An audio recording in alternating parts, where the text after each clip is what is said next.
Que le Seigneur te bénisse, Fernaville. Je suis vraiment content d'être de nouveau dans l'Église ce soir. Je suis un tout petit peu enroué.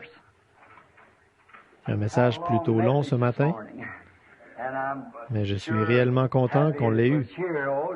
J'ai moi-même pris plaisir à l'apporter. J'espère que vous avez pris plaisir à l'écouter. Maintenant, n'oubliez pas, souvenez-vous toujours de ceci, que ce sont ces choses qui construisent le serviteur de Christ. Voyez-vous? D'abord la foi, ensuite la vertu. Et maintenant, souvenez-vous, le Saint-Esprit ne peut pas coiffer le bâtiment de Dieu tant que ces choses-là ne sont pas agissantes par l'Esprit. Voyez? Quoi que vous puissiez faire, voyez-vous, ce sont ces choses-là qui construisent le corps de Christ. Voyez-vous, ces choses-là. Maintenant, ne l'oubliez pas. D'abord, il y a ceci, votre foi, la vertu, la connaissance, et ainsi de suite, doivent s'y ajouter, jusqu'à ce que la stature complète de Christ soit manifestée. Et alors le Saint-Esprit descend sur elle et la scelle pour former un seul corps. Ces choses doivent être là. C'est pourquoi Jésus a dit, c'est à leurs fruits qu'on les reconnaît. Voyez-vous, le fruit, vous ne pourriez pas porter du fruit à moins d'avoir en vous ces choses qui le produisent. Et alors, quand tout ceci remplace la mondanité et l'impiété et tout, alors toute l'incrédulité est chassée. Alors toutes les choses du monde sont passées. Il ne reste plus alors qu'une nouvelle créature en Christ. Et alors, Éphésiens 4:30 dit, « N'attristez pas le Saint-Esprit de Dieu par lequel vous avez été scellés pour le jour de votre rédemption. » Scellés dans le royaume de Dieu. Maintenant, n'oubliez pas cela. Retenez bien cela, maintenant. Il faut d'abord ces choses-là. Ensuite, le scellement, c'est le Saint-Esprit, la coiffe qui nous scelle dans le corps. Bien. Nous avons une requête maintenant pour Sœur Little de Chicago. Son mari a eu un accident d'automobile et il est à l'article de la mort. Sœur Little et Edith Wright, notre petite sœur ici, que nous connaissons depuis si longtemps, elle est très, très malade à la maison ce soir. Il voulait que ce soit annoncé à l'Église pour que nous puissions tous prier ensemble pour cette requête. Et maintenant, courbons la tête un petit instant. Notre précieux Père Céleste, nous nous rassemblons autour, par la foi, du trône de Dieu. Nous demandons la miséricorde divine pour ces requêtes. Frère Little, un accident de voiture. Il est mourant. Ô Dieu, aide-le. Puisse le Saint-Esprit être à son chevet et nous le ramener, Seigneur. Et la petite Edith Wright là-bas, je prie, ô Dieu, que le Saint-Esprit soit près de son lit ce soir et qu'il la rétablisse. Accorde-le, Père. Tu as promis ces choses et nous les croyons. Et comme nous méditions là-dessus ce matin, que la distance ne compte pas pour toi. Tu es tout aussi grand dans une partie du monde que tu l'es dans l'autre parce que tu es omniprésent, omnipotent et infini. Aussi, nous te prions, Père, d'accorder ces requêtes par le nom de Jésus-Christ. Amen. Je suis très content d'être de nouveau ici ce soir pour... Je sais qu'il fait chaud. On a eu 3 réunions de suite et je sais qu'il y en a parmi vous qui ont jusqu'à 500 000 de route à faire en voiture d'ici à demain matin. Et à partir d'après-demain, moi j'en aurai 1400 à faire en voiture après ceci. Alors j'espère bien que vous avez tous passé des moments merveilleux. Moi, j'ai passé des moments merveilleux à fraterniser avec vous. Il n'y a qu'une chose que nous avons demandé. On est obligé de refuser tellement de gens à cause du manque de place. Nous ne pouvons pas trop encombrer les allées. Le service des pompiers n'accepterait pas ça. Alors là, nous essayons d'avoir une église un peu plus grande pour que, quand nous serons là, nous puissions avoir assez de place assise pour les gens. Et maintenant, N'importe quand, vous êtes toujours les bienvenus ici au tabernacle, où nous n'avons aucun autre credo que Christ, aucune autre loi que l'amour, aucun autre livre que la Bible. Et alors, notre pasteur, c'est Frère Orman Neville ici, et l'assemblée que nous avons ici, c'est beaucoup de gens qui se réunissent ici pour former un tabernacle interdénominationnel. Vous venez adorer Dieu ici selon ce que vous dicte votre propre conscience. Nous sommes toujours contents de vous avoir avec nous. Alors venez quand vous le pouvez. Nous sommes toujours contents de vous accueillir. Et maintenant, pour autant que je le sache, la prochaine fois que je serai avec vous, ce sera après que l'Église sera terminée. Et à ce moment-là, je veux après les âges de l'Église, alors nous voulons aborder les 7 derniers sceaux. Et les 7 derniers sceaux du livre de l'Apocalypse apportaient un enseignement là-dessus. Et bon, il arrive bien souvent que ceux qui sont malades et affligés viennent, et au cours de ces réunions, des cas qui nécessitent des visions. Et ils viennent pour des entretiens particuliers. Si je m'engage là-dedans, ensuite, je n'arrive plus à faire la distinction entre les deux. Et vous savez, c'est difficile pour moi de prêcher après ça. Tout le monde est au courant que pendant nos campagnes de guérison, d'habitude, c'est M. Baxter ou quelqu'un d'autre qui prêche, et moi, je sors pour prier pour les malades, parce que ce serait un peu trop épuisant. J'ai prié pour des gens il y a quelques instants, et j'ai aussi rencontré un petit enfant là que les médecins, il avait quelque chose au dos, c'est de naissance. En sortant, je l'ai vu assis là, il est plâtré. Cet enfant n'aura plus jamais à être infirme comme ça. Il va se rétablir. C'est sûr, voyez-vous. Ça, je le sais. Voyez-vous, j'en suis certain. Alors, nous voulons avoir la foi et croire en Dieu. Chacun de vous et beaucoup d'entre vous me sont inconnus, tous les ministres et tout. Si je ne me trompe pas, ici, c'est Frère Grace, pas vrai? Frère Grace, je vous dois des excuses de ne pas être allé là-bas pour la dédicace. Peut-être que j'y irai pour une réunion de fin de semaine, ce sera aussi bien, pas vrai? Là-bas à Bloomington, vous vous portez bien? Bon, certains des frères ici sont ministres, je suppose. Vous êtes ministre? Oui, monsieur. Que le Seigneur vous bénisse. Et combien y a-t-il de ministres dans la salle? Levez la main. Eh bien, ça, c'est formidable. Nous sommes contents de vous avoir ici avec nous. Vraiment très heureux. Que Dieu vous bénisse toujours. Bon, pour que nous puissions sortir très tôt, certains vont partir pour la Géorgie, le Tennessee, New York, partout ce soir. Ils repartent ce soir. Maintenant, conduisez prudemment sur la route. Si vous avez sommeil, que vous ne voulez pas vous arrêter dans un motel, rangez-vous au bord de la route et dormez jusqu'à ce que vous... C'est ce que je fais, voyez-vous. Rangez-vous simplement et dormez. Ne conduisez pas quand vous avez sommeil. Ce n'est pas bien. Et souvenez-vous, ce n'est pas vous, c'est l'autre type qu'il faut surveiller. Voyez, vous savez où vous allez, et lui, vous ne savez pas où il va. Alors il faut surveiller ce gars-là. Alors assurez-vous d'être vigilant tout le temps pour surveiller ça. Maintenant, j'aimerais lire ce soir un passage à l'Écriture qui se trouve dans l'Évangile de Jean. Or, ce petit verset que nous lisons et auquel nous nous référons, il nous sert de base pour ce que nous cherchons à dire. Et toujours, je n'ai jamais une seule fois, je ne me rappelle pas être jamais monté en chair pour essayer de dire quelque chose, juste pour dire quelque chose. Je m'efforce toujours d'attendre, de veiller, d'étudier, de prier, jusqu'à ce que j'aie le sentiment d'avoir reçu quelque chose qui aidera les gens.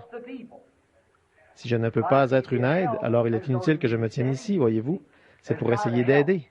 Et maintenant, ce soir, évidemment, la plus grande partie de notre groupe est repartie ce matin et il fallait qu'ils rentrent, beaucoup d'entre eux.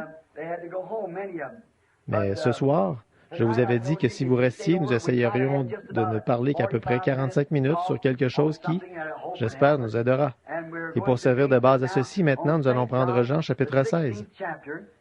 Et commençons vers le verset 7 du chapitre 16 et lisons jusqu'au verset 15. Toutefois, je vous dis la vérité, il vous est avantageux que moi, je m'en aille.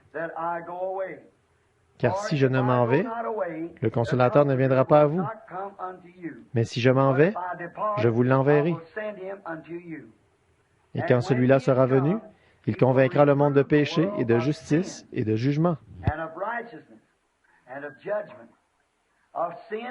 De péché parce qu'il ne croit pas en moi. De justice parce que je m'en vais à mon Père et que vous ne me voyez plus. De jugement parce que le chef de ce monde est jugé. J'ai encore beaucoup de choses à vous dire, mais vous ne pouvez les supporter maintenant. Mais quand celui-là, l'Esprit de vérité, sera venu, il vous conduira dans toute la vérité, car il ne parlera pas de par lui-même, mais il dira tout ce qu'il aura entendu et il vous annoncera les choses qui vont arriver. Car celui-là me glorifiera, car il prendra de ce qui est à moi et vous l'annoncera. Tout ce qu'a le Père est à moi. C'est pourquoi j'ai dit qu'il prend du mien et qu'il vous l'annoncera. Maintenant, au verset 13 ici, « Mais quand l'Esprit de vérité sera venu, il vous conduira dans toute la vérité. » Quand l'Esprit de vérité sera venu, il vous conduira dans toute la vérité. La vérité, qu'est-ce que c'est? La parole. Car il parlera, il ne parlera pas de par lui-même, mais il dira ce qu'il aura entendu. Il dira ce qu'il aura entendu. Autrement dit, il sera celui qui révélera la chose. Vous voyez? Et au chapitre 4 de Hébreux, la Bible dit que la parole de Dieu est plus tranchante, plus efficace qu'une épée à deux tranchants, qu'elle discerne les pensées de l'esprit, du cœur. Voyez-vous, ce qu'il aura entendu, il le dira. Il vous annoncera les choses à venir. Voyez? Qu'est-ce qui va faire ça? Le Saint-Esprit qui viendra au nom du Seigneur Jésus. J'aimerais prendre les quelques minutes qui vont suivre pour attirer votre attention sur le mot « guide ». Un guide. Vous savez, j'ai eu pas mal d'expériences dans les bois. Un guide, quelqu'un pour vous montrer le chemin. Vous devez avoir un guide quand vous ne savez pas où vous allez.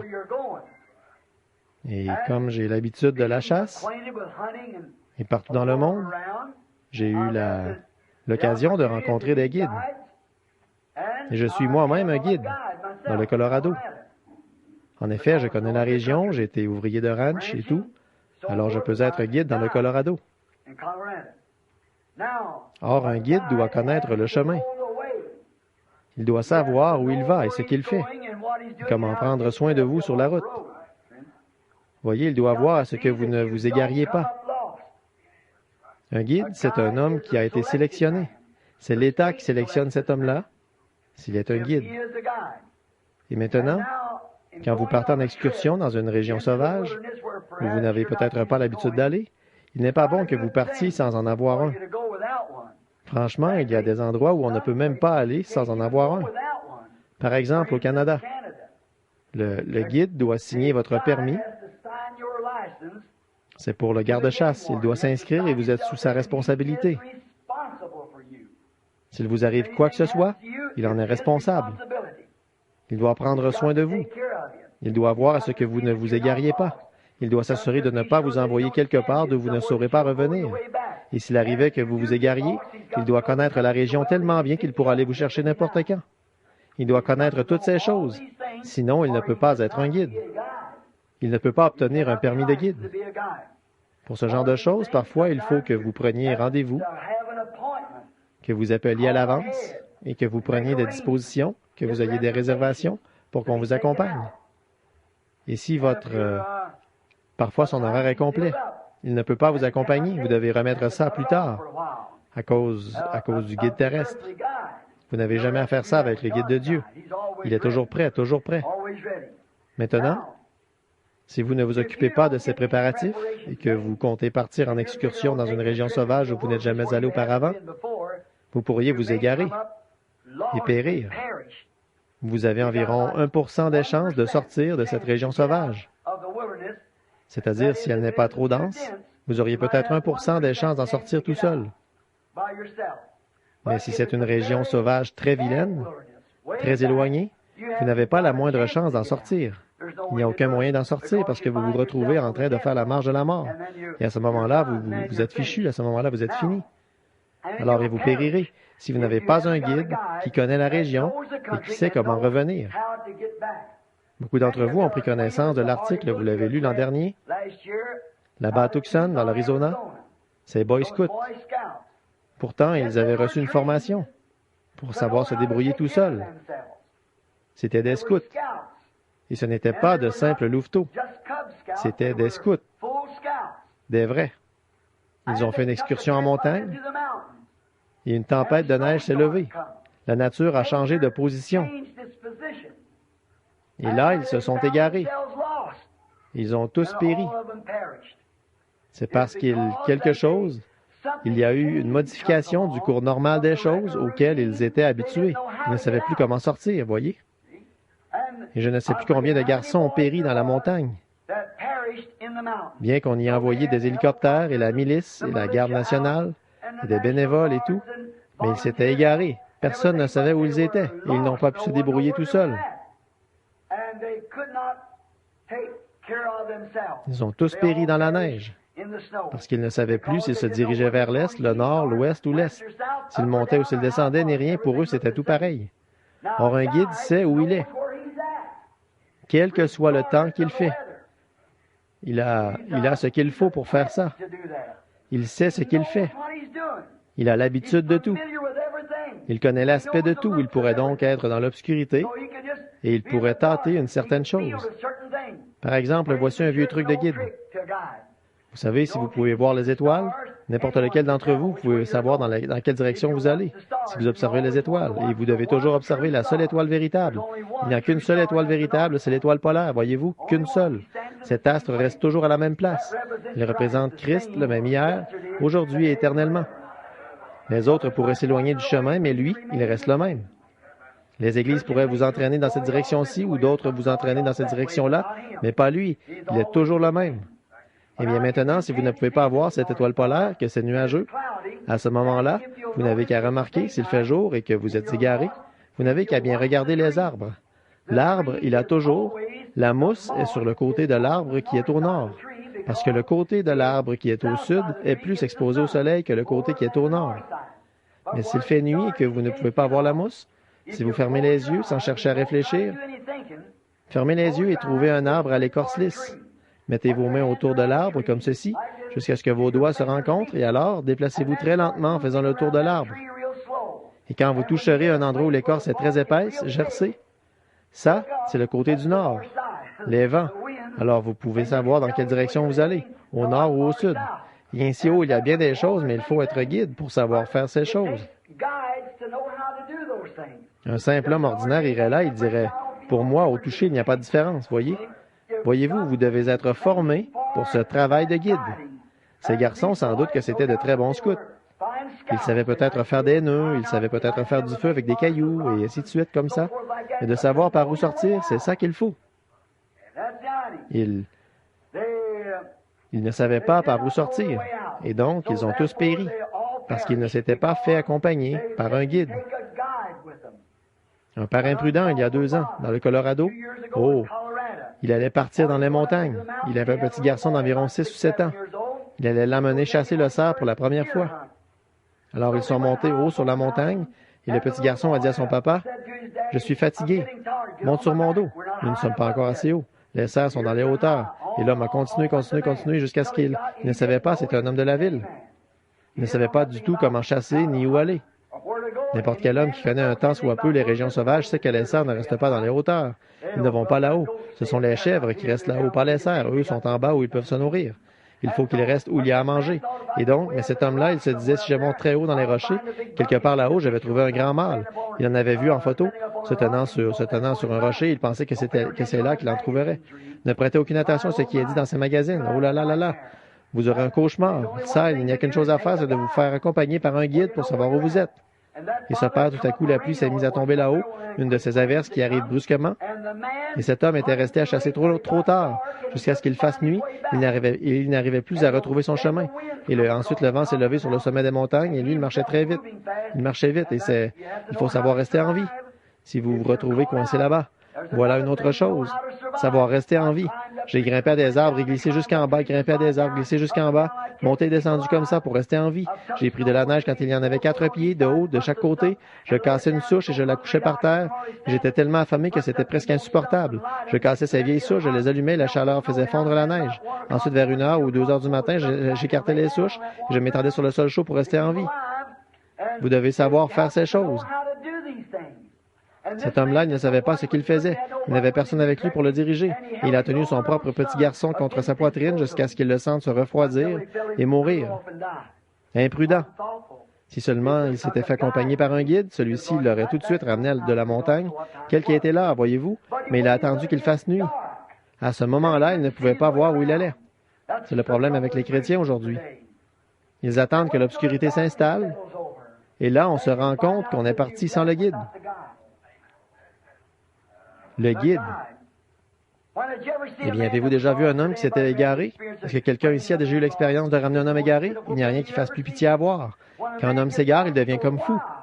Il ne sait plus ce qu'il fait. Nous avons retrouvé un homme là-bas, un jeune homme. Il s'était égaré dans les bois. Il pensait qu'il était ouvrier de ranch, mais il n'était pas dans son territoire. Il s'est égaré. Il a perdu son chemin. Et 3 jours plus tard, quand ils l'ont retrouvé, il courait comme un possédé. Il criait à tue-tête. Il avait les lèvres toutes fendues. Il avait jeté son fusil et ne savait plus quoi faire. Et quand son propre frère, ils ont été obligés de l'attraper et de le ligoter. Quand son propre frère est venu vers lui, il lui a sauté dessus comme un animal. Il cherchait à le mordre. Il était hors de lui. Pourquoi? Il était égaré. Et quand un homme est égaré, il est dans un état d'ahurissement. Et il ne sait pas qu'il est dans cet état-là, parce que le fait d'être égaré lui donne la fièvre. Il ne sait plus où il est et n'est pas conscient de son comportement.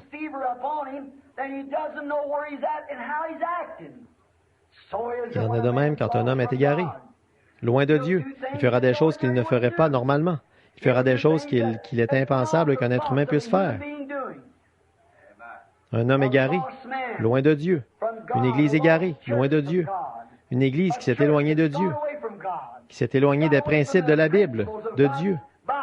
Fera des choses parfois qu'on ne s'attendrait pas à trouver dans une église du Dieu vivant. Ils se procureront de l'argent en faisant des parties de loto, en faisant des loteries, en jouant des jeux d'argent, tout ce qu'ils peuvent se permettre. Ils enseigneront n'importe quoi, ils laisseront passer n'importe quoi. Les hommes qui donnent beaucoup d'argent à l'Église, ils leur passeront la main dans le dos et ainsi de suite. Comme ça, les laisseront s'en tirer comme ça. C'est exact.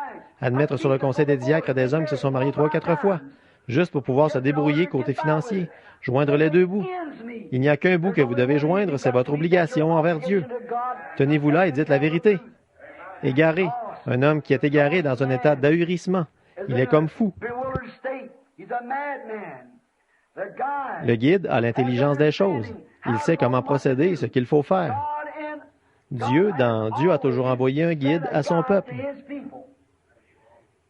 Dieu n'a jamais manqué de le faire. Il envoie un guide. Mais vous devez accepter ce guide. Voyez? Vous devez le croire. Vous devez prendre la direction qu'il vous dicte. Si vous allez dans une région sauvage et que votre guide dit « Nous prendrons cette direction-ci », mais vous pensez que c'est cette direction-là qu'il faut prendre, vous allez vous égarer. Alors qu'en vous, Dieu nous envoie un guide pour nous guider, nous devons suivre ce guide. Peu importe ce que nous pensons, ce qui semble raisonnable et ce qui semble ridicule. Nous ne sommes pas à même d'en juger. Ça, c'est l'affaire du guide et de lui seul. Dieu, dans l'Ancien Testament, il a envoyé des prophètes. C'était des guides, puisque la parole du Seigneur est venue aux prophètes. C'était des guides. Ils donnaient des directives aux gens, comme nous le disions hier soir en parlant d'Ésaïe et d'Osias. Ils recevaient des directives. Et ils donnaient des directives aux gens et ils les guidaient. Et donc, Dieu a toujours envoyé ses guides. Toujours. Il n'y a jamais eu un temps où il n'y a pas eu de guide. Tout au long des âges, Dieu a toujours eu quelqu'un qui le représentait sur cette terre, dans tous les âges. Or, parfois, les gens s'éloignent du guide. Ils déraillent, comme on dit.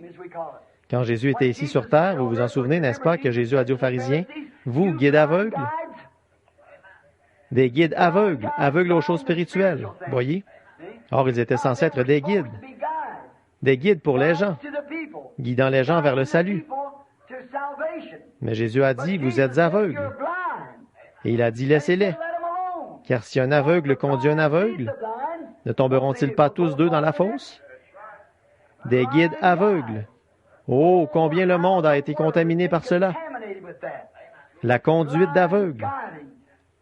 Il ne veut pas que vous vous reposiez sur votre propre intelligence. Dieu ne veut pas que vous vous reposiez sur votre intelligence, ni sur vos idées, ni sur aucune idée d'homme. Dieu envoie un guide, et Dieu veut que vous vous souveniez que c'est là le guide qu'il a désigné. Et nous devons nous souvenir de lui. Il est dit ici, Jésus a dit, « Je ne vous délaisserai pas, mais je prierai le Père et il vous enverra un autre consolateur. Et ce consolateur, quand il viendrait, il nous guiderait dans toute la vérité. » Et la parole de Dieu est la vérité. Et la parole est Christ. Je suis le chemin, la vérité et la vie. Il est la parole. Au commencement était la parole, et la parole était avec Dieu, et la parole était Dieu. Et la parole a été faite chair, et elle a habité parmi nous. Alors, si nous suivons le vrai, le véritable guide, le Saint-Esprit, il devait nous dire ce qu'il avait vu, ce qu'il avait entendu, et il devait nous montrer les choses à venir. Amen. Voilà. Il vous montrera les choses à venir. Et alors que les églises d'aujourd'hui rejettent cela, comment pouvons-nous nous attendre à jamais aller au ciel? Alors que le Saint-Esprit nous a été envoyé comme guide. Nous allons accepter un cardinal, un évêque, un surveillant général, ou quelqu'un comme ça pour nous guider. Alors que le Saint-Esprit nous a été donné pour nous guider. Et le Saint-Esprit parle toujours de la parole.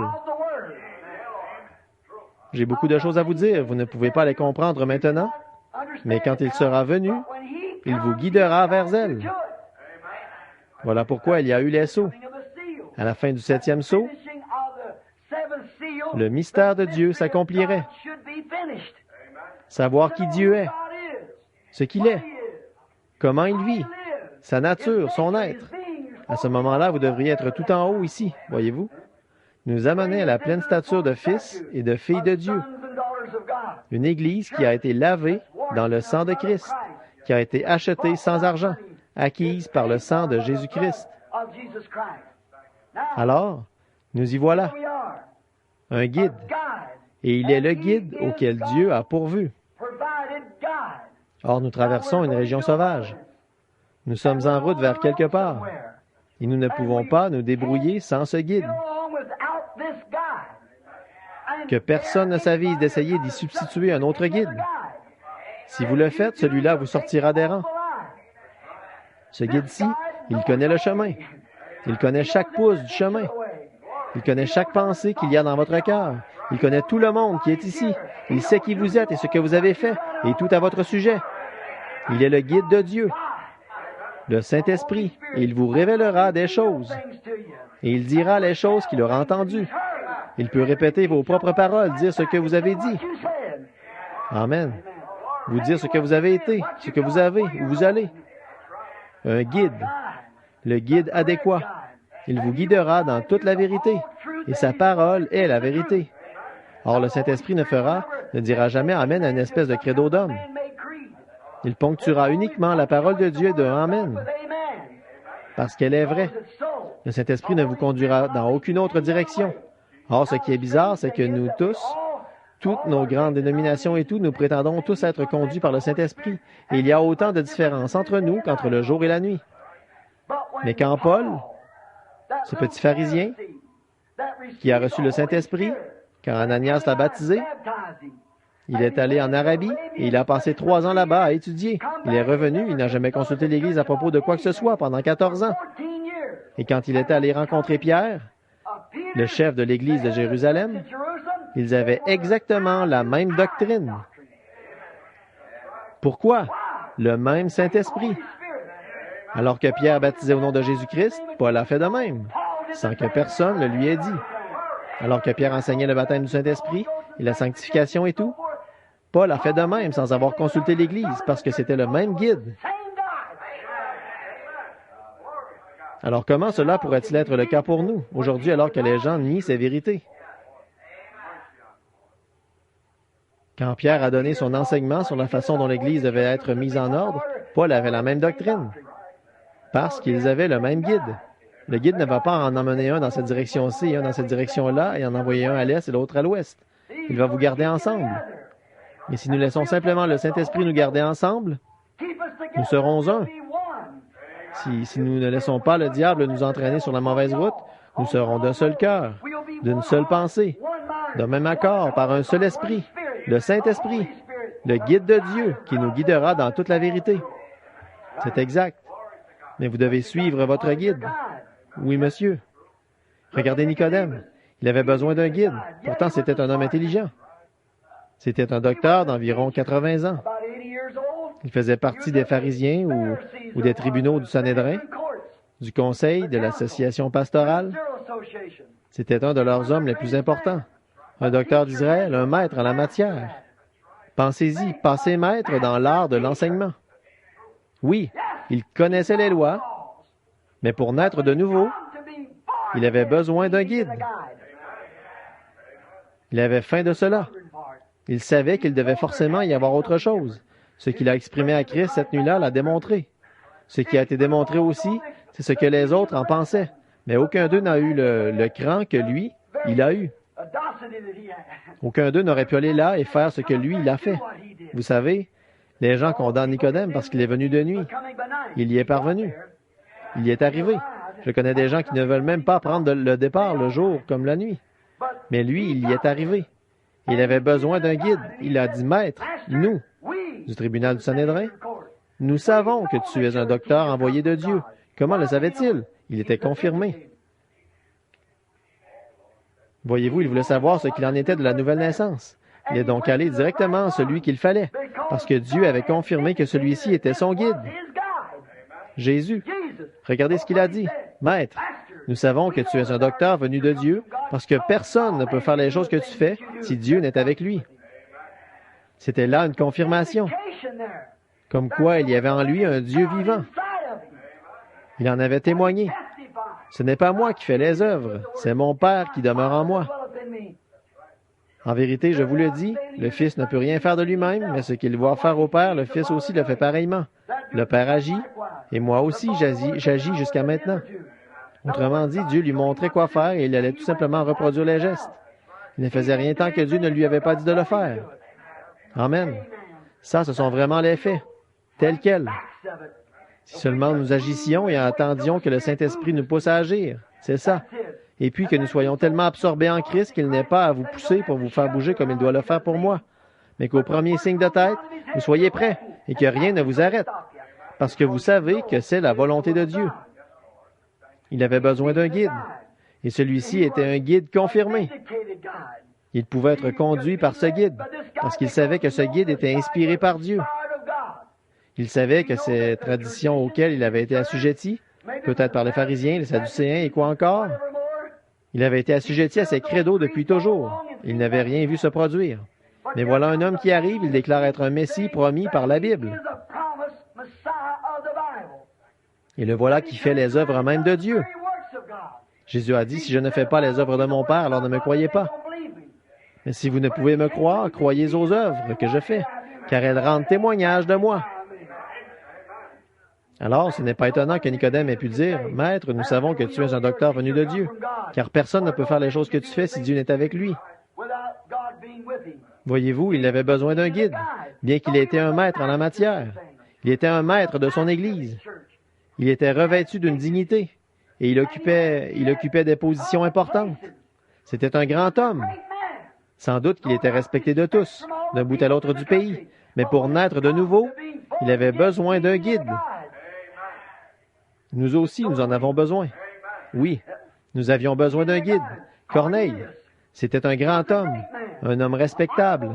Il bâtissait des églises, il respectait les Juifs parce qu'il savait que leur religion était la bonne. Et il faisait l'aumône. Il priait tous les jours. Mais quand le Saint-Esprit est venu, quelque chose avait été ajouté à l'Église. Il a eu besoin d'un guide. Dieu lui a envoyé le Saint-Esprit. Il l'a envoyé dans la personne de Pierre. Mais comme Pierre prononçait encore ces mots, le Saint-Esprit descendit sur eux. Dieu a utilisé le guide à travers Pierre. Il l'a utilisé parce qu'il a guidé Corneille vers le bon chemin.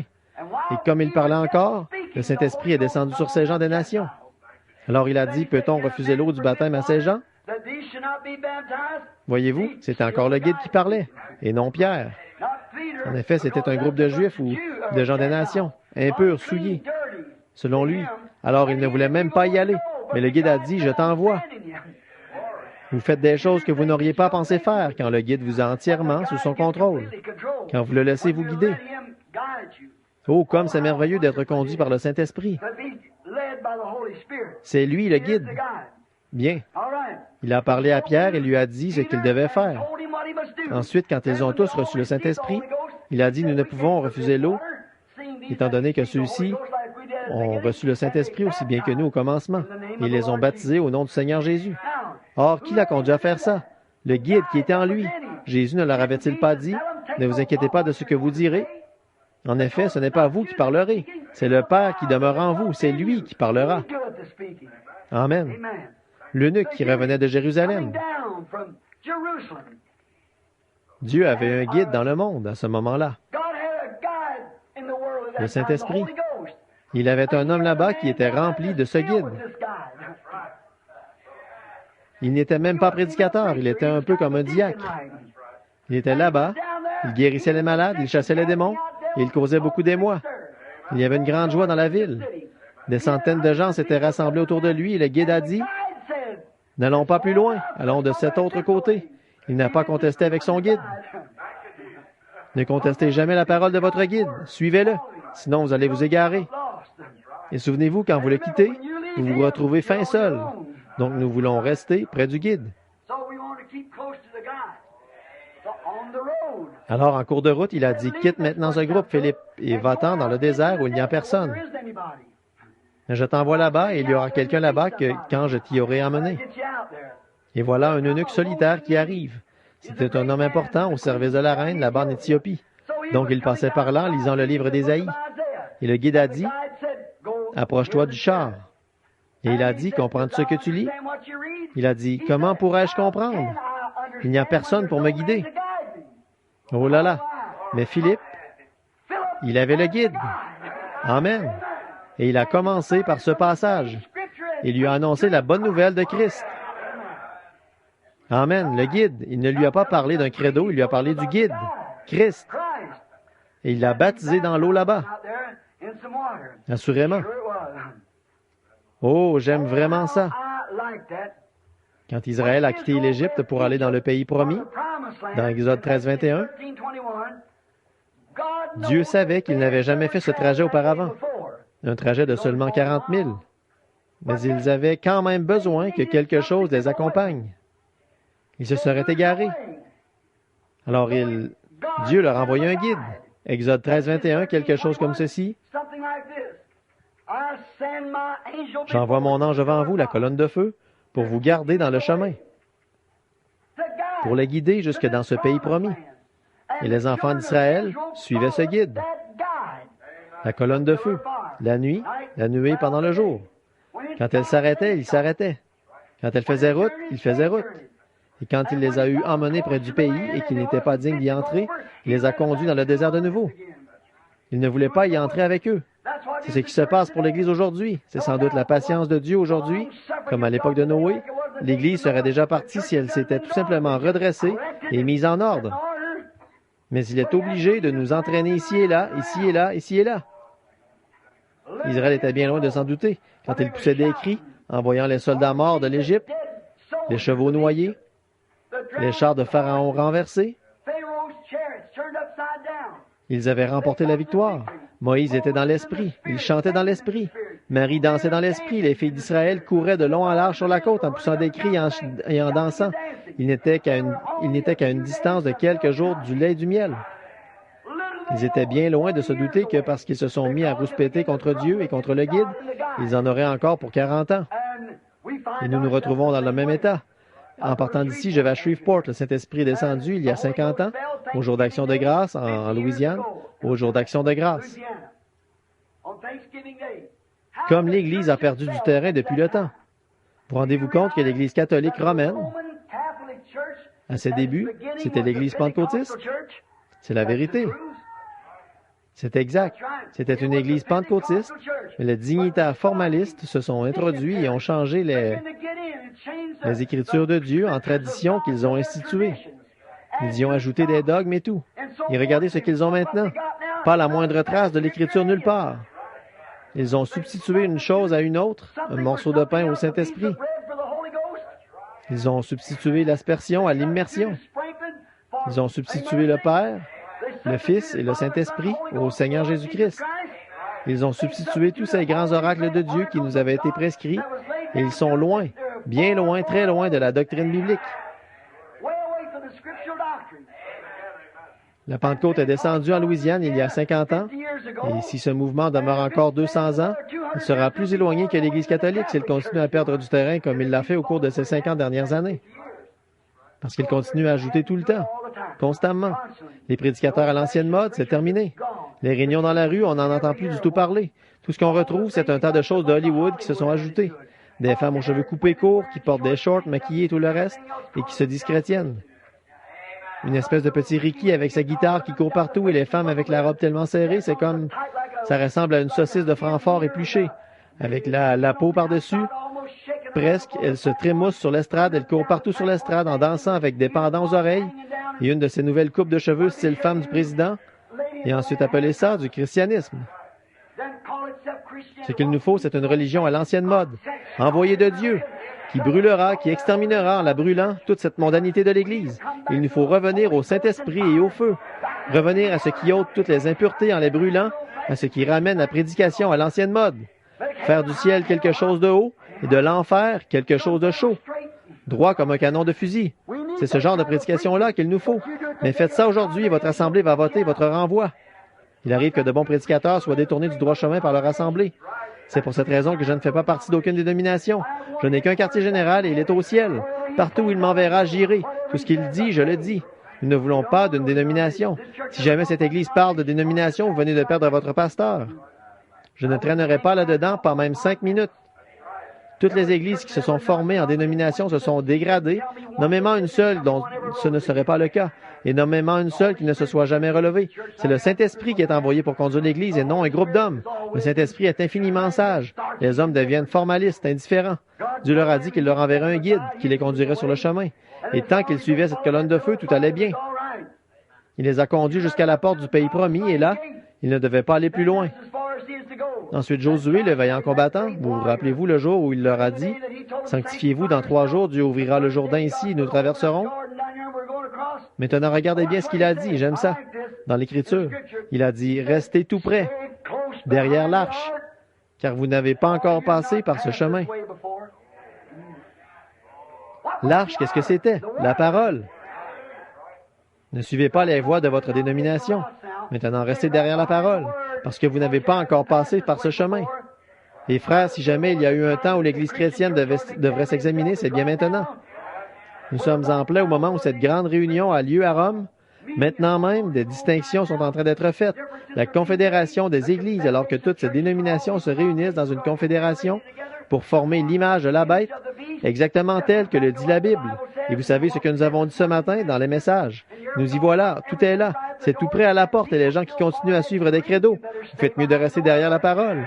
La parole vous conduira de l'autre côté parce que la parole est Christ et Christ est Dieu et Dieu est le Saint-Esprit. Restez derrière la parole. Oh oui, monsieur. Restez avec ce guide. Restez juste derrière lui. Ne le devancez pas. Restez derrière lui. Laissez-le vous conduire, que ce ne soit pas vous qui le conduisiez. Laissez-le faire. Josué a dit maintenant, vous n'avez encore jamais passé par ce chemin. Vous ne connaissez rien de cette route. C'est ça le problème aujourd'hui. Vous n'avez pas besoin d'un guide pour vous guider sur le chemin spacieux. Oh, vous en connaissez toutes les ruelles et tout le reste. Le chemin du péché, vous le connaissez d'un bout à l'autre. Il n'y a pas, oh, ce n'est pas d'hier que vous êtes sur celui-là. Vous n'avez besoin de personne pour vous en parler. Vous en connaissez tous les raccourcis. C'est exact.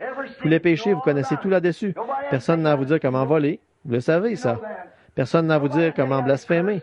Vous le savez, ça. Personne n'a à vous dire comment faire des vilaines choses parce que c'est affiché sur tous les arbres partout. Mais souvenez-vous, vous qui êtes chrétiens, vous êtes passé de l'autre côté. Vous êtes dans un autre pays. Vous êtes né de nouveau. Vous êtes dans le pays, un pays céleste. Vous êtes dans le pays promis. Vous pouvez regarder, vous savez vous débrouiller ici. Au Saoui, vous savez quoi faire avec un certain jeu aux cartes. Vous connaissez les dés, quand ils roulent, ce que ça veut dire et tout ce qu'il y a dans le genre. Mais quand il s'agit de connaître la sainteté, la justice et la puissance de Dieu et la façon dont le Saint-Esprit agit et ce qu'il fait, vous faites mieux de rester derrière la parole, le guide. Voyez, vous n'avez encore jamais passé par ce chemin.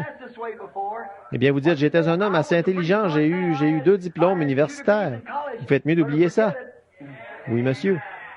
J'ai fait mes études au séminaire. Vous faites mieux d'oublier ça. Oui. Vous faites mieux de rester derrière le guide. Laissez-le vous conduire. Il connaît le chemin, pas vous. Vous n'avez pas encore passé par ce chemin. Eh bien, vous dites, eux, oui. Voyons voir s'ils l'ont fait. Jésus a dit, ceux qui auront passé par ce chemin, voici les signes qui les accompagneront. En mon nom, ils chasseront les démons. Ils parleront de nouvelles langues. Qu'ils saisissent des serpents ou boivent des breuvages mortels, ils ne leur feront pas de mal. S'ils imposent la main aux malades, les malades seront guéris. La plupart d'entre eux refusent cela, le nient, ils déclarent que ce n'est même pas inspiré. Ils ne suivent pas le guide. Ils suivent un credo d'homme. Vous faites mieux de rester derrière la parole parce que vous n'avez pas passé par ce chemin, vous savez. Mais vous êtes né de nouveau et vous avez part à la sainteté par cette naissance. Vous n'avez pas encore passé par ce chemin. Si vous passez par ce chemin, vous devez y passer dans la sainteté, parce que c'est un pays nouveau, une vie nouvelle, un peuple nouveau. Vous viendrez à l'église et vous entendrez quelqu'un se lever et crier à toute-tête, « Gloire à Dieu! Alléluia! » Mais vous direz, « Bonté, ça ne se faisait pas dans mon église, ça. Je vais me lever et sortir. » Voyez? Faites attention, restez derrière la parole, là. Laissez le guide vous conduire. Il vous guidera dans toute la vérité et vous révélera ces choses dont je vous ai parlé. Il vous les montrera. Il vous annoncera les choses à venir, le guide véritable. Ne consultez pas l'évêque, consultez le guide. Ne consultez personne d'autre que le guide. C'est lui qui est envoyé pour vous guider. C'est lui qui le fera. Dieu vous a pourvu d'un guide. Prenez le moyen pourvu par Dieu. Le problème aujourd'hui, c'est que les gens, ils viennent à l'église, ils s'y assoient pendant quelques instants, et il se passe quelque chose dont ils n'ont pas l'habitude. J'ai admiré une petite dame qui vient d'une église froide, formaliste. Je viens de prier pour elle. Dieu va guérir cette petite femme. Elle ne comprenait pas ceci. Elle ne savait rien de toutes ces choses. Elle est venue, elle a dit, elle ne savait pas. Mais je lui avais dit, venez me voir. Elle était un peu timide et craintive, mais le guide, lui, répétait sans arrêt, avance. Elle y est arrivée. C'est ça. Voyez-vous, c'est grâce au Saint-Esprit qui nous guide vers ces choses, voyez-vous. Dieu a un moyen auquel il a pourvu. Est-ce que avez-vous remarqué les oies sauvages qui passent au-dessus de nous? Les canards qui s'en vont au sud? Eh bien, souvenez-vous, là, ce petit canard est né sur un étang quelque part là-haut. Il ne distingue pas l'est, le nord, l'ouest et le sud. Tout ce qu'il connaît, c'est cet étang qu'il y a là-haut dans les montagnes du Canada. Il n'a jamais quitté cet étang. Mais dès sa naissance, il était un chef. Ce petit canard mâle, là, est né pour être un chef. À un moment donné, une nuit, il y a une grosse chute de neige sur le sommet des montagnes. Qu'est-ce qui arrive? Cette brise froide, elle descend là. Je peux l'imaginer tout frissonnant. Il dit, « Maman, qu'est-ce que ça veut dire? » Voyez-vous, il n'a encore jamais senti le froid. Il commence à remarquer autour. Il commence à remarquer le tour de l'étang. Ça commence à geler, la glace se forme sur l'étang. Il ne sait pas, mais tout à coup, il est né pour être le guide de cette bande de canards. Il va s'élancer au milieu de l'étang au moment où cela le saisit. Vous pouvez appeler cela comme vous voulez.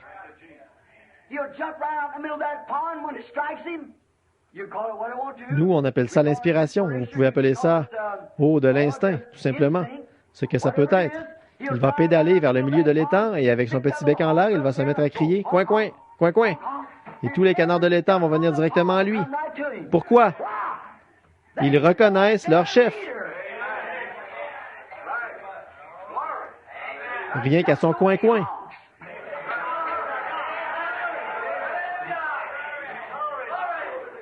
Si la trompette rend un son confus, qui pourra se préparer au combat?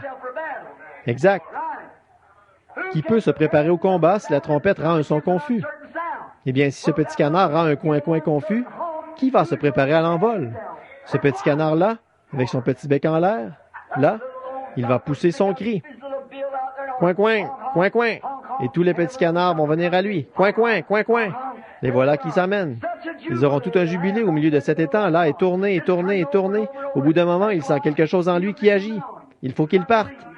Il va placer ses ailes et s'envoler de cet étang, monter dans les airs et décrire un cercle 3 ou 4 fois. Il part en ligne aussi droite qu'il le peut vers la Louisiane. tous les canards derrière lui. Coin, coin, coin, coin. Le voici. Pourquoi? Il est un guide. Amen. Les canards reconnaissent leur guide. L'Église, non. Oui, il sait quoi faire. Regardez ces vieilles oies qui viennent de tout là-bas en Alaska. Or, il y a toujours un vieux jar qui les conduit. Et ces oies doivent observer très attentivement ce jar. Elles doivent savoir de quoi parle ce jar. Avez-vous lu ça dans le magazine Look, il y a environ 4 ans? Il y avait un vieux jar, une fois, qui ne savait pas ce qu'il faisait. Il a conduit une bande d'oies jusqu'en Angleterre. C'est exact. On n'en avait jamais vu en Angleterre auparavant. Pourquoi? Elles n'avaient pas remarqué leur chef. Ce vieux jar ne savait pas où il allait. Et maintenant, elles sont là-bas et elles ne peuvent pas revenir. C'est ça qui se passe avec beaucoup de ces oies aujourd'hui. Elles se promènent encore en groupe. Ils disent, le magazine Look disait que ces oies se promènent en groupe, elles volent partout au-dessus de l'Angleterre, mais elles ne savent pas comment s'en retourner. C'est la même chose pour certaines oies que je connais. Vous vous regroupez, des grandes réunions de réveil, vous invitez un prédicateur de réveil à venir prêcher quelque temps, mais vous ne savez pas où vous allez.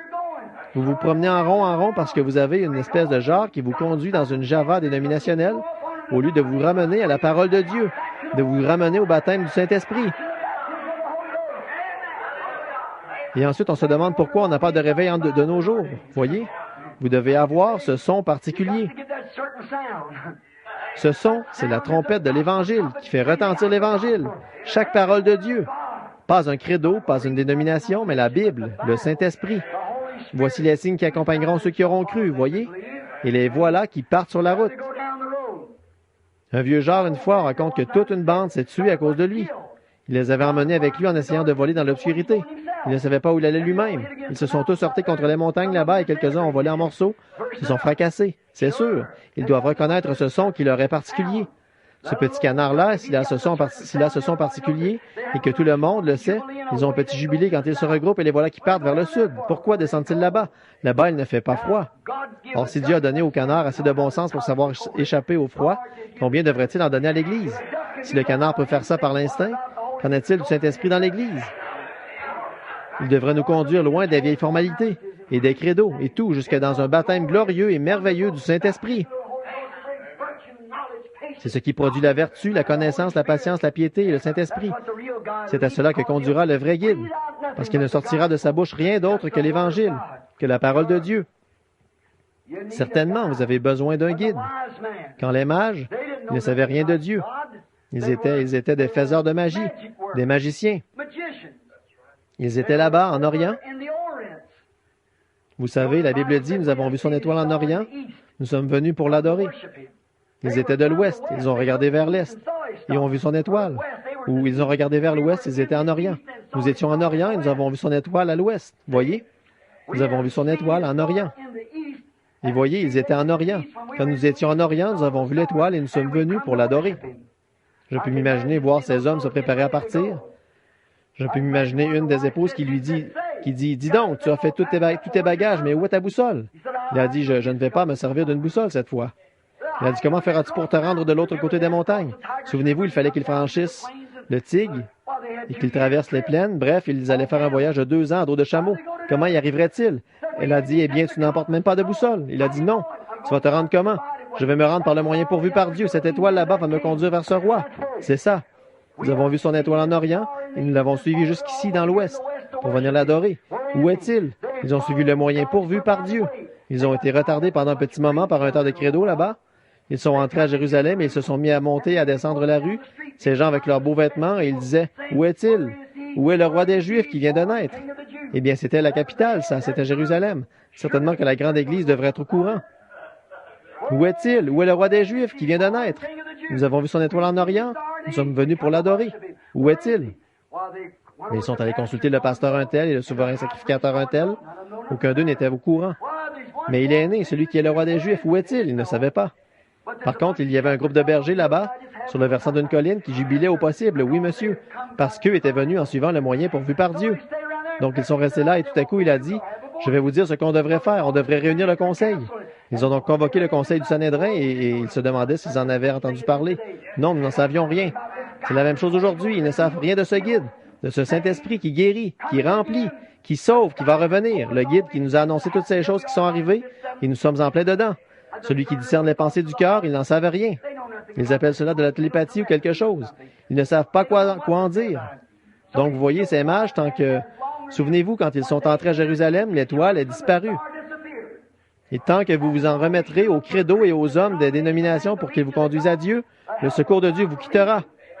Mais quand ils en ont eu par-dessus la tête de tout ça, et qu'ils les ont laissés de côté, qu'ils ont laissé de côté les credos et les dénominations de ces Juifs, et qu'ils sont sortis de Jérusalem, alors l'étoile a réapparu, et ils ont été saisis d'une très grande joie. Ils ont revu le guide. Oh, l'effet que ça fait de se retrouver dans une vieille église froide et formaliste, et après de retourner à une bonne église enflammée, de voir la conduite du guide, ça fait toute une différence. Oui, nous avons vu son étoile en Orient et nous sommes venus pour l'adorer. Josué leur a dit, maintenant suivez l'arche, parce que vous n'avez encore jamais passé par ce chemin.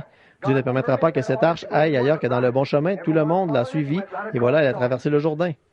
C'est la même chose aujourd'hui par le Saint-Esprit.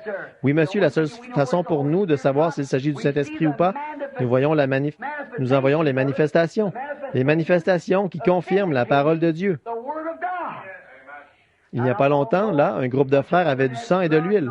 Bon, c'est en ordre, si c'est comme ça qu'ils veulent faire. À mon avis, ce n'est pas une confirmation, ça. Il faut une confirmation par l'Écriture, voyez-vous. Pour vous que cela confirme ce que Dieu a dit, c'est en ordre. Il disait, c'est pour ça que vous avez le Saint-Esprit. C'est parce que vous avez eu de l'huile dans la main. Or, ça, je ne peux pas l'accepter. Voyez, non. Je ne crois pas que l'huile ait quoi que ce soit à y voir. Et si ce sang-là va guérir et donner le salut, qu'est-il arrivé au sang de Jésus-Christ? Cette huile-là guérit. Qu'en est-il de sa meurtrissure, voyez-vous? Voyez? J'aime quand c'est le guide qui vient, qui vous conduit à la vérité de la parole. À ce moment-là, vous savez que vous vous dirigez tout droit vers le but et que vous êtes prêt pour le compte à rebours. C'est exact. Vous vous préparez à vous envoler. Oui, monsieur, oui. Parce que quoi, le guide est celui qui rend la chose réelle. J'ai un passage de l'Écriture ici. J'avais donné ces passages de l'Écriture, mais je voudrais lire celui-ci. C'est 2 Pierre, chapitre 1, verset 21. Car ce n'est pas par une volonté d'homme qu'une prophétie a jamais été apportée, mais c'est poussé par le Saint-Esprit que par des hommes saints ont parlé de la part de Dieu. Comment la prophétie a-t-elle été apportée? Non par une volonté d'homme, des credos dénominationnels, mais par la volonté de Dieu, quand des hommes saints ont été poussés par le Saint-Esprit. Il a toujours été le guide de Dieu. C'était le Saint-Esprit qui était dans cette colonne de feu. C'était le Saint-Esprit. Tout le monde sait que c'était Christ. Moïse a quitté l'Égypte. Il a regardé l'opprobre de Christ comme une richesse plus grande que les trésors de l'Égypte. C'était Christ. Eh bien, quand ils étaient là à dire, eh bien, tu dis que tu es, mais tu n'as pas plus de 50 ans et tu dis que tu as vu Abraham. Il a dit avant qu'Abraham fût, je suis. Je suis est celui qui a rencontré Moïse dans la colonne de feu dans un buisson ardent. Oui, monsieur. Il était Dieu fait chair. Pas une troisième personne, la même personne dans une fonction différente. Pas 3 dieux. 3 fonctions d'un seul Dieu. Exactement. Bien. Donc, l'Écriture. Toujours quand Dieu pourvoit, il pourvoit par ce qu'il y a de mieux. Quand Dieu a pourvu d'un moyen de fortifier son Église, il y a pourvu par ce qu'il y avait de mieux. Quand il a donné à Adam et Ève dans le Jardin d'Éden, ce qu'il leur a donné, c'est sa parole. Restez derrière cette parole, et là, vous êtes en sûreté. Et si vous en sortez le jour où vous en mangerez, ce jour-là, vous mourrez. Dieu n'a jamais changé sa stratégie. Et Satan n'a jamais changé la sienne. La façon dont il s'y est pris pour s'introduire dans Adam et Ève, c'est comme ça qu'il s'introduit dans les gens aujourd'hui. Comment ça? En cherchant à raisonner la chose. Allons, il est raisonnable de penser que Dieu ne ferait pas ça. Oh, Dieu a dit Satan. Mais sûrement qu'un Dieu saint ne fera pas ça. Sûrement qu'il le fera parce qu'il a dit qu'il le ferait. C'est ce que les gens disent aujourd'hui. Oh, attends un peu là, tu ne crois pas vraiment que si je vais à l'église et que je paie ma dîme, que je fais ceci, cela, que Dieu me rejetterait. À moins de naître de nouveau, un homme ne peut même pas comprendre le royaume de Dieu. Voyez, il n'y a pas d'excuse. Eh bien, le pauvre vieux, la pauvre vieille, c'est une brave âme. La seule façon qu'il puisse jamais voir Dieu, c'est en naissant de nouveau. C'est tout. Peu importe qu'il soit petit, qu'il soit âgé, qu'il soit jeune, quoi qu'ils aient fait, combien ils sont allés à l'église, combien de dénominations ils connaissent, combien de credos ils peuvent réciter, vous devez naître de nouveau, sinon vous n'êtes même pas sur le fondement. Pour commencer, c'est tout à fait exact. Alors vous voyez, vous avez besoin du guide. Il vous guidera vers la vérité, et la vérité est la parole. Il vous guidera. Et il en a toujours été ainsi. Dieu n'a jamais à changer quoi que ce soit, puisqu'il est infini, qu'il sait ce qui est le mieux. Il est omniprésent, il est omniscient, il est tout. C'est exact, c'est ce que Dieu est. Alors il n'a pas changé. Bien. Il est celui qui confirme le chemin dans lequel il vous conduit. Le Saint-Esprit, le guide, est celui qui confirme la parole même qu'il enseigne. Or, Luc a été conduit par le guide à dire, « Allez par tout le monde, prêchez l'Évangile à toute la création. Celui qui croira et qui sera baptisé sera sauvé, celui qui ne croira pas sera condamné. Voici les signes qui accompagneront ceux qui auront cru. En mon nom, ils chasseront les démons, ils parleront de nouvelles langues, ils saisiront des serpents, ils boiront des breuvages mortels, ils imposeront les mains aux malades, et les malades seront guéris. » Et la Bible dit qu'ils s'en allèrent partout, conduits par le guide. Vous savez, ils prêchaient la parole avec les signes qui l'accompagnaient. Qu'est-ce que c'était? Le guide qui confirmait que c'était la vérité. C'était la ligne d'action de Dieu. C'est ce qui a été établi. C'est là son programme. Il ne peut pas le modifier parce qu'il est infini. Amen. Il ne peut pas le modifier. Il est Dieu. Moi, je peux changer. Je suis un homme. Vous pouvez changer. Vous êtes un homme ou une femme. Mais Dieu ne peut pas changer. Je suis limité. Je peux faire des erreurs et dire des choses qu'il ne faut pas. Nous le pouvons tous. Mais Dieu ne peut pas le faire et être Dieu. Sa première décision est parfaite. La façon dont Dieu agit quand il passe à l'action, c'est de cette façon qu'il doit agir chaque fois. S'il est appelé à passer à l'action pour sauver un pécheur, il le sauvera sur la base d'une seule chose. La prochaine fois qu'un pécheur se présentera, il devra agir de la même façon, sinon il n'aurait pas agi comme il faut la première fois. Amen. Je l'aime. Je sais que c'est la vérité. J'ai 53 ans, il y a 33 ans et demi que je prêche l'Évangile ici. Pas une seule fois, je n'ai vu cela faillir.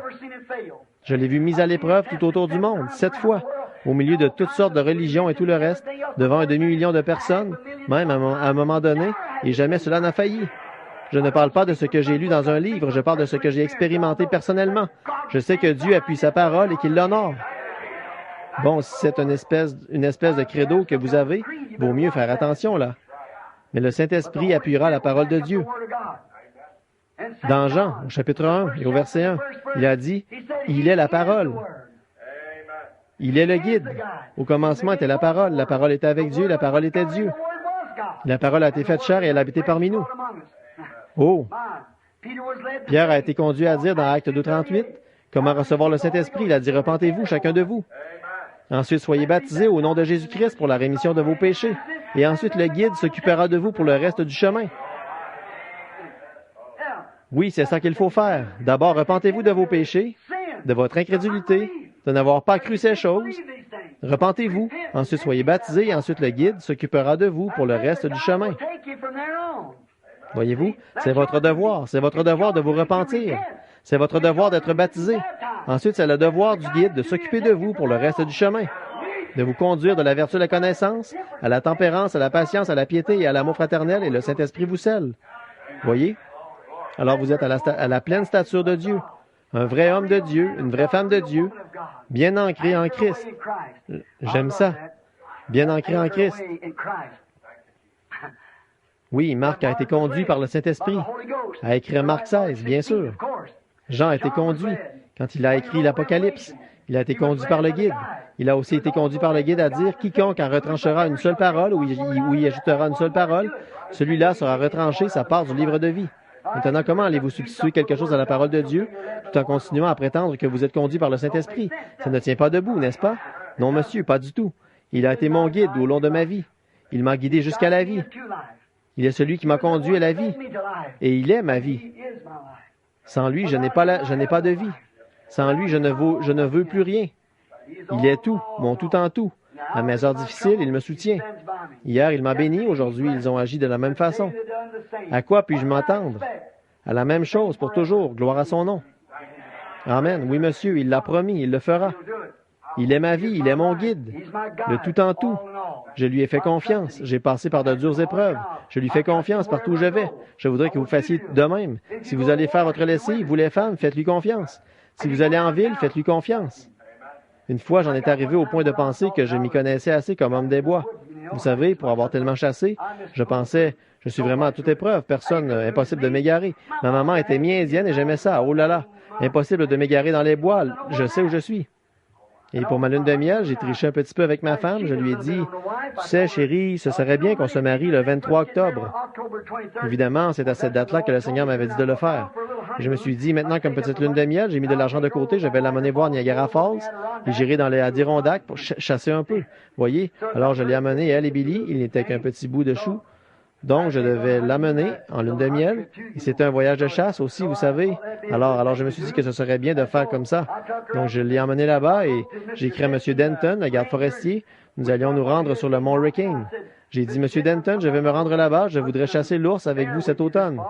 Il a dit, d'accord, Billy, amène-toi. Alors, il a dit, je serai là tel jour. Eh bien, ma femme et moi, nous sommes arrivés un jour d'avance avec Billy. Alors, la cabane était fermée à clé. Il y avait un petit appentis plus loin dans les bois. C'est là que frère Fred Sotman et moi, nous sommes allés. Il n'y a pas longtemps, nous étions là. Le Saint-Esprit, je l'ai vu, il était là, cette lumière jaune qui se déplaçait dans le buisson. Et Fred était là. Il a dit, viens par ici à l'écart, je veux te parler. Demain, il a dit, fais attention, ils t'ont tendu un piège. Il a dit, sois sur tes gardes. Pas vrai, frère Fred? Je suis allé et je l'ai dit à des centaines de personnes ce soir là-bas au Vermont. J'ai dit, on m'a tendu un piège, je vais voir ce que c'est. Je ne sais pas où. Et dès le lendemain soir, voilà, ça y était. J'ai dit, voilà le piège qu'on m'a tendu. Oui, monsieur. Mais le Saint-Esprit m'a conduit, m'a montré quoi faire. Et oh là là, c'était exactement ce qu'il fallait. Oh, beaucoup d'entre vous savent ce que c'était. Je n'ai pas le temps de le raconter. Mais nous étions là-bas cette fois-là et il avait commencé à faire froid ce jour-là. M. Denton allait arriver le lendemain. J'ai dit, tu sais, chérie, ce serait bien si je pouvais rentrer à la maison en rapportant un grand cerf. J'ai dit, j'ai été obligé d'économiser mes sous et nous venons de nous marier. Et j'ai dit, nous aurions notre viande pour l'hiver. Si je faisais un peu de chasse aujourd'hui. Elle a dit, eh bien, vas-y, Billy. Elle a dit, maintenant, n'oublie pas, je ne suis jamais venu ici dans les bois. Elle a dit, il était environ 25 000, là, dans les montagnes, vous savez. Alors, elle a dit, je ne m'y connais pas du tout. Elle a dit, alors, j'ai dit, eh bien, tu te souviens, là, il y a 2 ans, j'ai tué ces 3 ours. C'était juste de l'autre côté de la montagne, là-bas. Et j'ai dit, maintenant, je vais attraper un grand cerf et on va avoir de l'ours. Et j'ai dit, on aura notre viande pour l'hiver. Bon, ça sonnait assez bien, ça. Vous savez, on avait cueilli des mûres et on s'était procuré le charbon qu'il nous fallait pour cet hiver-là. Alors, c'est Billy qui les vendait, Méda et moi, on les cueillait le soir après ma ronde. Et donc, j'ai dit, eh bien, je vais prendre mon fusil, je vais descendre ici. J'ai dit, il y a beaucoup de cerfs dans ce coin-ci. Je vais en trouver un. Et j'ai dit, tu sais, j'ai dit, je vais l'attraper. Et j'ai dit, je ne vais pas tarder à revenir. Elle a dit, d'accord. Alors, quand je suis parti, c'était assez couvert. Et ceux qui sont du New Hampshire, de là-bas, en Nouvelle-Angleterre, vous savez ce que ça veut dire quand le brouillard descend là-bas ou n'importe où dans les montagnes? On ne sait plus où on est. Un point, c'est tout. On ne voit même pas sa main devant soi. Et donc, en descendant, j'ai traversé un genre de petit terrain déboisé. Je suis descendu. J'ai traversé de l'autre côté de la crête. Je suis remonté. J'ai remarqué une panthère. C'est comme ça que vous appelez ça dans cette région-ci. Dans l'Ouest, on appelle ça un cougar. Là-bas, ils appellent ça un lion de montagne. C'est le même animal. En réalité, ce que c'est un puma. Le même félin d'environ 9 pieds de long qui pèse environ 150 à 200 livres. Il a traversé la route et j'ai sorti mon fusil à toute vitesse, mais pas assez vite pour pouvoir le tirer. Bon, j'ai monté la colline en douce à la poursuite de ce cougar en observant les feuilles pour voir où il était passé. Vous savez, je l'entendais. Il avait 4 pattes. Je savais que ce n'était pas un animal à 2 pattes, il en avait 4. Et je savais que ce n'était pas un cerf parce que le cerf marche en martelant le sol. Et il se déplaçait très doucement, ce félin, vous savez, comme ça. L'ours, lui, il marche en roulant ses pattes sur le sol. Donc, je savais que c'était forcément un cougar. Il était derrière un tronc d'arbre au sol, je ne l'avais pas vu. Tout à coup, je l'ai juste entrevu et il est parti. Je regardais comment il déplaçait les feuilles, vous savez, sur le sommet de la montagne et en descendant comme ceci. Je ne faisais pas attention à ce nuage qui descendait tout le temps, vous savez, qui descendait le brouillard. Je suis descendu doucement, j'ai traversé une grande vallée, je suis entré dans la forêt des géants en suivant ce cougar. Je me disais, je vais finir par l'attraper. Je voyais un endroit, je montais sur une hauteur et je regardais partout comme ça. Je jetais un coup d'œil furtif pour voir si je pouvais le voir. J'écoutais très attentivement, puis je me baissais de nouveau doucement. On entendait le craquement des broussailles. Bien en avant de moi, il sortait. Voyez-vous, là, il est arrivé jusqu'aux arbres et à ce moment-là, je ne pouvais plus suivre sa piste. Voyez-vous, il était plus futé, là. Il montait aux arbres et il sautait d'un arbre à l'autre. Il savait que là, je ne pouvais plus suivre sa piste. Oh, je me suis dit, oh, tant pis. Alors, j'ai commencé à remonter dans le canyon et j'ai reniflé l'odeur d'un ours, un vieil ours mâle. Je me suis dit, là, lui, je vais l'attraper. Oh, ça, c'est bien. J'ai reniflé l'odeur de nouveau et j'ai avancé encore un peu. J'ai pied à l'affût de toutes sortes de signes et tout. Je ne voyais absolument rien. J'ai fait demi-tour pour redescendre. Je suis retourné de l'autre côté de la montagne. C'est là que j'ai commencé à remarquer. Il y avait un peu de brouillard et j'ai reniflé encore son odeur. Il était quelque part dans l'air. J'ai dit non, là, ce qui s'est passé, c'est que le vent venait de cette direction-ci, l'odeur de l'ours venait de là, de cette direction-là. Et maintenant que j'ai traversé de ce côté, le vent vient de l'autre direction ici. Donc, il faut que je retourne à l'endroit où j'ai senti l'odeur de cet ours la première fois et que je reparte de là. Et en m'en retournant, j'ai regardé de l'autre côté du canyon, j'ai vu bouger les broussailles. Et à ce moment-là, quelque chose de noir a bougé. Je me suis dit, le voilà, j'ai chargé mon fusil dans vitesse et je suis resté immobile. Et là, c'est un grand cerf mâle, un énorme. Je me suis dit, c'est justement ce que je voulais après tout. J'ai abattu ce dessert. Je me suis dit, eh bien, je n'avais pas du tout remarqué qu'il faisait un peu. Quand j'ai fini de le préparer, j'ai regardé, je me suis nettoyé les mains, j'ai suivi mon couteau, je l'ai remis à sa place, je me suis dit, gloire à Dieu. Merci Seigneur Jésus, tu m'as donné ma viande pour l'hiver, que Dieu soit loué. J'ai pris mon fusil, je me suis dit, je vais tout de suite remonter ici, dans le canyon. J'ai dit, regarde-moi ça, mon gars, il va y avoir une tempête, je fais mieux de sortir d'ici et d'aller retrouver Médal et les autres. J'ai dit, il faut que je me dépêche. Je suis remonté dans le canyon, j'ai déboutonné ma grande veste rouge et je courais dans le canyon comme ceci, en le contournant. Tout à coup, je me suis dit, oh, où est-ce que j'avais tourné? Le vent soufflait déjà fort, les arbres valsaient ensemble. Je me suis dit, où est-ce que j'avais tourné? Je suis allé de l'autre côté, je savais que je me dirigeais tout droit vers le mont Hurricane. Mais tout à coup, je me suis arrêté, j'étais en sueur, je me suis dit, qu'est-ce qui se passe ici? Ça fait une demi-heure ou 3/4 d'heure que je suis parti, je ne trouve pas l'endroit où j'avais tourné. J'ai levé les yeux, mon cerf était suspendu là, j'étais exactement au même endroit. Je me suis dit, eh bien, qu'est-ce que j'ai fait? Eh bien, je suis reparti, je me suis dit, cette fois, je vais y arriver, je n'étais pas attentif, c'est tout. J'ai fait attention à chaque petit mouvement partout. Je faisais attention. Je cherchais et cherchais et cherchais les nuages qui approchaient. Je savais qu'il allait y avoir une tempête de neige. Le brouillard était très bas. Et là, j'ai commencé à remarquer. Je me suis dit, je vais aller un peu plus loin. J'ai continué. Je me suis dit, eh bien, c'est bizarre. On disait que j'ai déjà vu cet endroit. J'ai regardé et mon cerf était suspendu là. Voyez? Savez-vous ce que je faisais? Les Indiens appellent ça la marche de la mort. Voyez-vous? Vous marchez en décrivant un cercle, vous tournez et tournez. Mais je me croyais trop bon guide pour jamais m'égarer. Voyez-vous, on n'avait pas besoin de me dire quoi que ce soit des bois. Je savais me débrouiller, voyez. Je suis reparti, je disais impossible que je fasse cette erreur. Je suis encore revenu. Je suis monté un peu plus haut dans le canyon. À ce moment-là, le vent avait déjà commencé à souffler.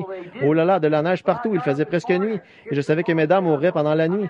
Dans cette région sauvage, elle ne savait pas se débrouiller toute seule. Et Billy avait peut-être 4 ans, 3 ans. Il n'était qu'un petit bout de chou. Je me disais, qu'est-ce qu'ils vont faire? Eh bien, je suis monté jusqu'à un endroit. Il y avait un tapis de mouches. Je me suis dit, je suis sur un terrain plat quelque part et je ne vois rien. C'est tout brumeux. Là, je tournais en rond. En temps normal, j'aurais trouvé un endroit où m'arrêter. Si j'avais été avec quelqu'un, je me serais arrêté. J'aurais attendu que la tempête soit passée un jour ou deux. Ensuite, je serais ressorti. Je me serais déplacé un morceau de serre avec ça sur le dos. Je serais allé m'enfermer, j'aurais mangé, je n'y aurais plus pensé. Mais on ne peut pas faire ça quand on a sa femme et son bébé là-bas dans les bois en train de périr, voyez. Alors, je me suis mis à réfléchir. Qu'est-ce que je peux faire? Alors, j'ai continué à avancer un peu. Je me suis dit, attends un peu. Quand j'ai traversé la première vallée, j'avais le vent de face. Donc, j'ai dû venir de cette direction-ci. Forcément que je suis venu de cette direction-ci. Je m'étais enfoncé dans la forêt des géants, mais je ne savais pas où j'étais. J'ai dit, oh, j'ai commencé à m'énerver. Je me suis dit, attends un instant, Bill, tu n'es pas perdu. J'essayais de bluffer. On ne peut pas bluffer. Non, non. Cette conscience à l'intérieur, elle vous dit que vous avez tort. Oh, vous essayez de dire, oh, je suis sauvé, je vais à l'église. Ne vous en faites pas. Attendez un peu d'être sur votre lit de mort. Vous saurez qu'il en est autrement. Votre conscience vous le dit. Quelque chose à l'intérieur de vous dit que vous avez tort. Voyez, vous savez que si vous mouriez, vous ne pourriez pas aller à la rencontre d'un Dieu saint. Comme nous l'avons vu hier soir, même les saints anges doivent se voiler le visage pour se tenir devant lui. Comment pourrez-vous vous tenir là sans avoir le sang de Jésus-Christ pour vous voiler? Je me disais, oh, je vais y arriver. Je suis reparti. Je me suis rendu compte que j'entendais continuellement quelque chose. Là, je me suis énervé. Je me disais, maintenant, si je fais ça, je vais perdre les pédales. Un homme qui est perdu, d'habitude, c'est ce qu'il fait. Il perd les pédales dans les bois. Ensuite, il va prendre son fusil, se tirer, ou tomber dans un fossé, se casser une jambe, et il va rester là, il va mourir là. Alors, je me suis dit, qu'est-ce que je vais faire? Alors, je me suis remis à marcher.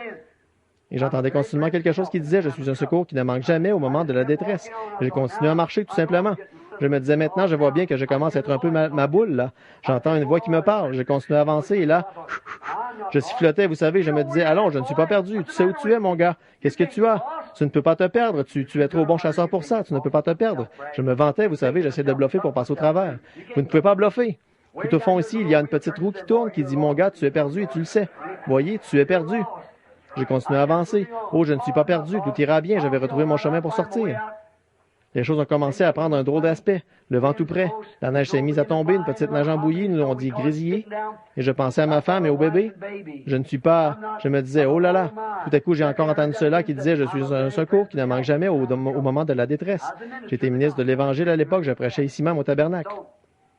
Alors je me suis dit, eh bien, qu'est-ce que je peux faire? Je me suis arrêté, j'ai regardé partout et là, le brouillard était déjà tombé. Ça y était. À ce moment-là, il n'y avait plus rien à faire. Je me suis dit, oh, qu'est-ce que je peux faire? Je me suis dit, monsieur, je ne suis pas digne de vivre. J'étais trop sûr de moi. Je pensais que j'étais un chasseur. Mais je n'en suis pas un. Et frère, je lui ai toujours fait confiance. Au tir, je détiens des records. Ils sont accrochés là. Et comme pêcheur, je suis médiocre, mais je lui ai toujours fait confiance. Au tir, je suis médiocre comme tireur, mais il m'a permis d'établir des records mondiaux. Voyez, tirer des cerfs à 7 ou 800 verges, j'ai un fusil accroché là avec lequel j'ai tué 35 pièces de gibier, sans manquer un seul coup avec. Lisez ça quelque part si vous le pouvez. Voyez, ce n'est pas moi, c'est lui. Je lui ai fait confiance. J'étais là, je me disais, qu'est-ce que je peux faire? Qu'est-ce que je peux faire? Je continuais à se rapprocher de plus en plus, de plus en plus. Je suis un secours qui ne manque jamais au moment de la détresse. Un secours qui ne manque jamais. Je me suis dit, est-ce que c'est Dieu qui me parle? J'ai ôté mon chapeau. J'avais mon chapeau de garde-chasse avec le mouchoir rouge attaché autour. Je l'ai posé par terre, j'ai ôté ma veste, elle était humide. J'ai déposé ma veste par terre, j'ai adossé mon fusil contre un arbre. J'ai dit, Père Céleste, maintenant je commence à divaguer. J'entends une voix qui me parle. Est-ce toi? J'ai dit, Seigneur, je vais t'avouer que je ne suis pas un chasseur. Je n'en suis pas un. Je n'arrive pas à me débrouiller. Il faut que tu m'aides. Je ne suis pas digne de vivre. Après avoir fait les choses que j'ai faites, de venir ici et de penser que je m'y connaissais trop pour jamais me perdre. J'ai besoin de toi, Seigneur. Mon épouse est une brave femme. Mon bébé, mon petit garçon, sa mère est décédée. Et elle essaie d'être une mère pour lui. Et je viens de l'épouser. Et elle est là, une enfant dans les bois. Ils vont tous les deux mourir cette nuit. Avec ce vent, il va peut-être faire 10 degrés au-dessous de zéro. Ils ne sauront pas comment survivre. Ils vont mourir cette nuit. Ne les laisse pas mourir, ô Dieu. Amène-moi auprès d'eux pour que je puisse m'en occuper. Qu'ils ne meurent pas. Je suis perdu, ô Dieu. Je n'arrive plus à retrouver mon chemin. Je t'en prie, ne veux-tu pas m'aider? Et pardonne-moi ma conduite égocentrique. Je ne peux rien faire sans toi. Tu es mon guide. Aide-moi, Seigneur. Je me suis relevé, j'ai dit Amen. J'ai ramassé mon mouchoir, ma veste, je l'ai ramassé, j'ai remis mon chapeau, j'ai pris mon fusil, j'ai dit maintenant je vais m'orienter dans la direction qui, selon moi, est vraiment la meilleure, à ma connaissance. Et je vais avancer en ligne droite dans cette direction, parce que je tourne en rond quelque part, je ne sais pas où. Mais j'irai dans la direction que tu m'indiqueras, Seigneur Dieu, mon guide. J'ai commencé à marcher dans cette direction-ci, j'ai dit c'est ça, il faut que je me convainque que c'est ça. Je vais dans cette direction-ci, je vais en ligne droite dans cette direction-ci. Je n'en dévierai pas. Je vais dans cette direction-ci, je sais que j'ai raison. Je vais dans cette direction-ci. Si j'étais allé dans cette direction-là, je partais pour le Canada, voyez. Juste à ce moment-là, j'ai senti quelque chose me toucher l'épaule, une main. Il m'a semblé que c'était une main d'homme qui me touchait, tellement vite que je me suis retourné pour regarder. Il n'y avait personne. Je me suis dit, qu'est-ce que c'était? La Bible est ici devant moi. Dieu, mon guide et mon juge, est ici. J'ai simplement levé les yeux. Et au loin, dans cette direction-ci, le brouillard s'est écarté juste assez pour que je voie la tour au sommet du mont Hurricane. J'allais dans la direction complètement opposée, en utilisant de mon mieux mes capacités de chasseur. J'allais dans l'autre direction, il commençait à être très tard le soir, là. Je me suis retourné en vitesse en m'orientant comme ceci, j'ai pris mon chapeau et j'ai levé les mains, j'ai dit « Guide-moi jusqu'au bout, ô Dieu! Tu es mon guide! » Je me suis mis en route. Il m'a fallu gravir des escarpements et tout pour me rendre là-bas. Il se faisait de plus en plus tard. Ensuite, la nuit est tombée, les cerfs bondissaient devant moi et tout. Je n'avais rien d'autre que dans la tête que de rester dans cette direction, en montant vers cette montagne. Et je savais que si je pouvais arriver jusqu'à la tour, M. Denton et moi, je l'avais aidé à installer la ligne et ce prétend-là. Nous avions fixé le fil du téléphone à partir du mont Hurricane jusqu'en bas sur une distance de peut-être 3 000 et demi ou 4 000 jusqu'au camp. C'était le long d'un petit sentier, mais avec la neige qu'il y avait là, on ne pouvait pas distinguer le sentier, voyez. Et le vent qui soufflait et tout, il faisait noir. Et avec ce blizzard et tout ça qui se déroulait, on ne pouvait pas savoir où on était. Eh bien, la seule chose à faire pour moi, après que la nuit a été tombée, je ne savais pas. Je savais que j'allais dans une direction et tout droit sur la montagne. En effet, je devais gravir la montagne et la tour était juste au sommet de la montagne. Et j'avais environ 6 000 à parcourir avant d'y arriver. Pensez un peu ce brouillard qui s'est dissipé sur une distance de 6 000. Juste un trou pour que je puisse la voir. Et alors, je prenais mon fusil dans cette main-ci et je tenais cette main-ci en l'air parce que j'avais fixé le fil sur les arbres comme ça, en descendant, les fils du téléphone jusqu'à la cabane pour qu'il puisse parler avec sa femme et faire des appels de là-bas, de la montagne. Et je devais l'aider à enlever tout ça cet automne-là. Je tenais ma main en l'air comme ceci. Je disais, « Oh Dieu, laisse-moi toucher cette ligne. » Je marchais, mon bras me faisait tellement mal, la fatigue, j'avais de la peine à le tenir en l'air. J'étais obligé de le redescendre. Je changeais mon fusil de main, je le tenais avec celle-là, je reculais de quelque part pour être bien sûr de ne pas l'avoir manqué. Ensuite, je levais la main et je me remettais à marcher. Et je marchais. Il se faisait tard, il faisait nuit, le vent soufflait. Oh, j'attrapais une branche, je disais, c'est ça. Non, ce n'est pas ça. Oh, ça rendait. Il ne faut pas que ça rende un son confus. Au bout d'un certain temps, au moment où j'étais presque sur le point d'abandonner, ma main a touché quelque chose. Oh là là! J'avais été retrouvé, moi qui étais perdu. J'ai tenu ce fil, j'ai laissé tomber mon fusil par terre, j'ai ôté mon chapeau, et je me suis tenu là, j'ai dit, « Oh Dieu! Quel bien cela fait d'être retrouvé quand on était perdu! » J'ai dit, « Ce fil, d'ici jusqu'au bout, je ne le lâcherai jamais. Je vais m'accrocher à ce fil. Il me guidera tout droit à l'endroit où se trouve tout ce que je chéris sur cette terre, là-bas. Ma femme et mon bébé, paniqués. Ils ne savent pas où je suis. Ils ne savent pas faire du feu. Ils ne savent pas quoi faire. Et le vent qui souffle, les branches qui craquent et qui tombent des arbres. Jamais je ne me serais risqué à lâcher ce fil. J'ai tenu ce fil jusqu'à ce qu'il m'ait guidé vers tout ce que je chérissais sur cette terre. Ça a été une expérience horrible. Une expérience glorieuse de retrouver mon chemin. Mais ce n'est pas la moitié de l'histoire. Un jour, j'étais perdu dans le péché. J'allais d'une église à l'autre, j'essayais de trouver quelque chose. Je suis allé chez les Adventistes du 7e jour. Ils m'ont dit, observe le sabbat, arrête de manger de la viande. Je suis allé à l'église baptiste, à la première église baptiste. Il a dit, tu n'as qu'à te lever et à leur dire que tu crois que Jésus-Christ est le Fils de Dieu et je vais te baptiser, c'est tout. Il n'y a rien eu.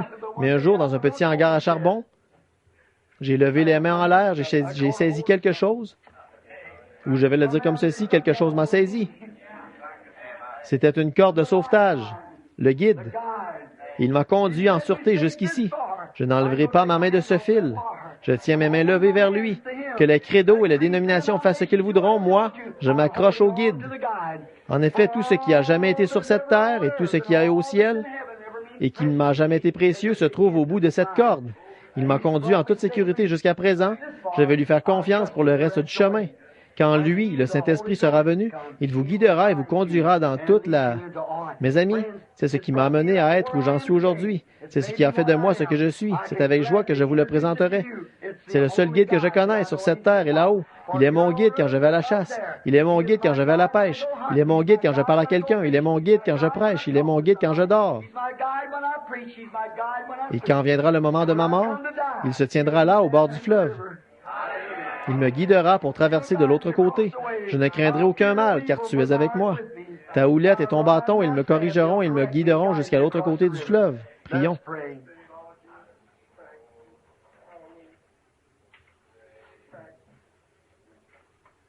Père Céleste, je suis si reconnaissant pour le guide, celui qui me conduit. Oh, parfois, Père, je ne l'entends plus autour de moi.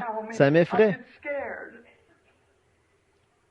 Je veux qu'il soit près de moi, parce que je ne sais pas à quelle heure j'arriverai au fleuve. Je veux qu'il soit près de moi. Ne me quitte jamais, Seigneur. Je ne peux pas parler. Je ne peux pas prêcher. Je ne peux pas chasser dans les bois. Je ne peux pas pêcher sur la rive. Je ne peux pas conduire ma voiture. Sans toi, je ne peux rien faire. Tu es mon guide. Comme je suis heureux de dire à cette assemblée ce soir que c'est toi qui m'as guidé dans toutes ces choses, que c'est toi qui m'as amené là. L'autre jour, je pensais, il y a seulement quelques années, j'étais ici dans la rue, et parce que ma famille avait fait des choses qui n'étaient pas bien, personne ne voulait me parler. Je me sentais seul, j'avais soif de communion fraternelle. Personne ne voulait rien avoir à faire avec moi. Il disait son papa est contrebandier d'alcool. Aussi, Seigneur, je voyais que personne ne voulait me parler. Et moi, j'aime les gens. Mais un jour, quand j'ai saisi cette corde, maintenant de penser, Seigneur, qu'il faut que je m'éclipse, que j'aille dans des régions sauvages pour me reposer un peu. Qu'est-ce qui a fait ça? Pas ma personnalité, pas mon instruction, je n'en ai pas, mais c'était toi, Seigneur. Toi, Seigneur. Tu m'as permis de frapper la cible en plein centre. Tu m'as fait attraper le gros poisson parce que tu savais que c'était mon désir. Tu m'as donné des pères et des mères. Tu m'as donné des frères et des sœurs. Tu m'as donné la santé. Tu m'as donné une épouse. Tu m'as donné une famille. Tu es mon guide, Seigneur. Laisse-moi tenir ta main. Ne me laisse jamais la lâcher. Si une main est fatiguée, je changerai de main. Aide-moi, Seigneur. Et maintenant, puisse chaque personne qui est ici saisir cette même corde de sauvetage, Seigneur, le Saint-Esprit qui est notre vie, notre source de vie. Et puisse-t-il nous guider tous vers ce pays de bonheur là-bas, où les peines de cette vie seront terminées et notre travail sur terre aura été achevé. Et à ce moment-là, il n'y aura plus de vieillesse, plus de gens faibles, plus de nuits pénibles, plus de larmes et de prières, plus d'appels à l'autel. Mais là-bas, nous serons jeunes pour toujours. La maladie et le chagrin n'existeront plus. Il n'y aura plus de péché. Et nous vivrons dans la justice de Dieu pour tous les âges à venir, au long d'une éternité sans fin. Accorde-le, Père. Et maintenant, Père, s'il y a des gens ici ce soir qui n'ont encore jamais saisi cette corde de sauvetage, puissent-ils la trouver tout de suite. Et puisse le Saint-Esprit qui a guidé, et je peux dire de tout mon cœur avec ma main posée sur ta parole, il a toujours eu raison. Moi, j'ai souvent tort, mais lui, il a raison. Qu'il reste avec moi, Seigneur. Que je reste avec lui. Et que d'autres personnes ici qui ne le connaissent pas ce soir, qu'ils saisissent sa main immuable pour pouvoir être guidés. Et un jour, nous arriverons au fleuve. Il y aura du brouillard ce matin-là aussi. La vieille mer mugira, le vieux Jourdain, les vagues déferleront, la mort étouffera la vie qui est en nous.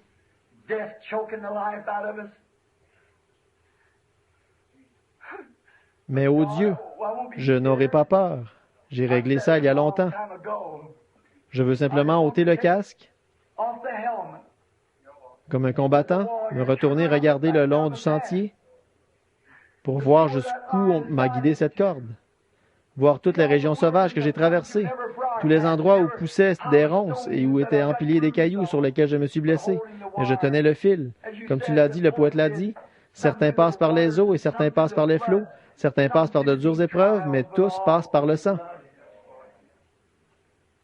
Et je veux prendre ceci, la vieille épée ici, qui m'a protégé tout au long de la route, et la remettre dans son fourreau, m'écrier, « Père, envoie la barque ce matin, je rentre à la maison. » Tu seras là, Seigneur. Tu l'as promis. Tu ne peux pas faillir. Bénis tous ceux qui sont ici en ce moment, et s'ils ne savent pas comment tenir cette corde et n'y ont jamais touché, puissent des mains saintes se lever maintenant, des mains qui le veulent, des mains qui le désirent, et qu'elles touchent cette corde de sauvetage qui les conduira vers ce que leur cœur désire. Une paix et une satisfaction parfaite, le repos en Christ. Avec nos têtes inclinées, y aurait-il des mains qui voudraient se lever pour dire que ce soit moi? Tiens ma main. Oh, que Dieu vous bénisse. Quand le chemin devient lugubre, précieux Seigneur, reste tout près. Quand la vie m'aura presque quitté, au bord du fleuve, je me tiendrai.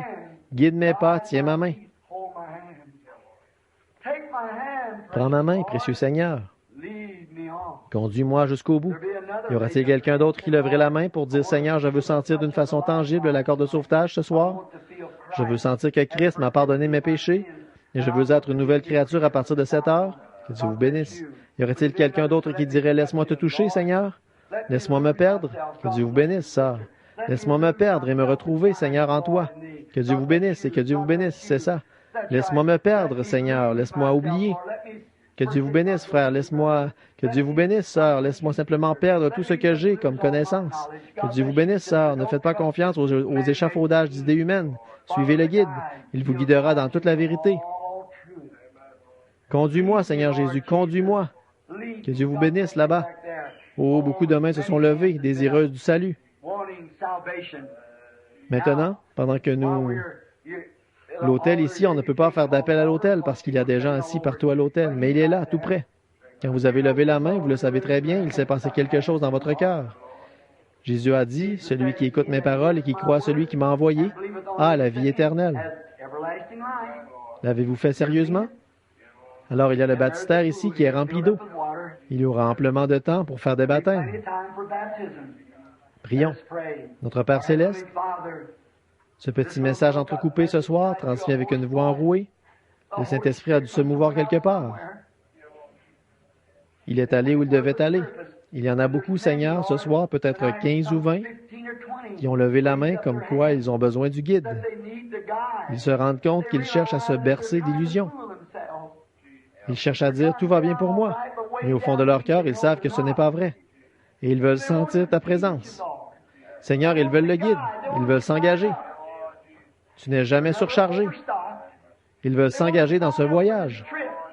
Ils ne connaissent pas le chemin. Personne ne sait comment les emmener là-bas. Tu es le seul. Ils viennent pour recevoir le guide pourvu par Dieu, le Saint-Esprit. Ils ont levé leurs mains. Ô Saint-Esprit et guide, descends sur eux. Pardonne chaque péché. Pardonne leurs iniquités. Fais-les entrer dans le corps de Christ ce soir, où ils pourront ressentir le courant de Dieu qui passe dans cette ligne, qui les conduira jusqu'au Jourdain, et de l'autre côté du Jourdain jusqu'au pays promis. Puissent-ils suivre directement derrière la parole? La parole dit, repentez-vous, et ensuite soyez baptisés au nom de Jésus-Christ. Qu'ils n'essaient pas d'y arriver par un autre moyen, qu'ils suivent directement derrière la parole, car il est celui qui guidera. Ce sont les échelons qu'il faut gravir pour pouvoir saisir le guide. Accorde-le, Seigneur. Qu'ils soient à toi. Ils sont dans tes mains maintenant, des trophées. Nul ne peut les ravir de ta main. Je crois que tu les prendras avec toi, comme des gens qui ont été sauvés. Je crois qu'ils ont levé la main. Ils n'auraient pas pu le faire d'eux-mêmes, sans que quelque chose leur ait parlé. C'était toi, Saint-Esprit et guide. Ils voient qu'à l'heure approche rapidement. Le brouillard descend sur la terre. Des grands credos et tout sont en train de s'unir. Les églises sont en train de former une confédération. Elles se rassemblent. Et, ô Dieu, combien ils essaient de déclarer, tout ce qui sort de la norme devra partir d'ici et aller en Alaska. Et toutes ces menaces qu'ils profèrent, ce n'est rien de nouveau pour nous. Le grand guide nous a montré cela dans le sentier de la parole. Nous traversons tout simplement cette partie-là de la parole. Dieu notre Père, tu leur as parlé ce soir, et je te les remets maintenant comme les trophées de la parole, au nom de Jésus. Maintenant posés sur la chair ici, Père, il y a des mouchoirs pour des gens qui sont malades. Peut-être un petit bébé, une mère, une sœur ou un frère. Il y a même des petites épingles à cheveux piquées dedans. Maintenant, je les prends contre moi. Or, il nous est enseigné dans la Bible que des linges et des mouchoirs qui avaient touché le corps de Paul étaient appliqués sur les malades. Ils étaient guéris, les esprits impurs sortaient des gens. Or, nous sommes conscients, Seigneur, que Paul était un homme. Il était seulement un homme. Mais c'est de l'onction du Saint-Esprit sur lui que provenait la bénédiction sur ses mouchoirs et de la foi que les gens avaient qu'il était ton apôtre. Maintenant, Paul nous a été enlevé, mais pas le guide. Il est toujours ici. Et ô Dieu, je te prie de bénir ces mouchoirs et que le guide dirige ces gens vers ce point de l'abandon complet. Il nous a également dit qu'Israël, quand ils suivaient leur guide, ils sont arrivés jusqu'au Jourdain, jusqu'à plutôt la mer Rouge. Dans l'exercice même de leur fonction, ils ont été immobilisés et le guide les avait conduits là-bas, qu'était-ce, pour montrer sa gloire. Et quand il n'y avait plus aucun espoir, alors Dieu a abaissé les regards à travers cette colonne de feu, et même la vieille mère morte a pris peur et elle s'est retirée. Et un sentier s'est ouvert pour qu'Israël passe et se rende dans le pays promis. Assurément, Seigneur, tu es toujours le même Dieu. Ces gens sont peut-être des chrétiens, ils sont peut-être sur le sentier même du devoir, mais ils se sont fait coincer, la maladie les a coincés. Abaisse les regards à travers le sang de Jésus ce soir. Le diable va prendre peur. Il va se retirer. Et tes enfants passeront de l'autre côté. La promesse d'une bonne santé. Accorde-le, Père. Je les envoie de mon corps vers le leur, au nom de Jésus-Christ. Je lève cette assemblée devant toi. Par la foi, je les emmène directement au glorieux autel de Dieu, là-bas au ciel.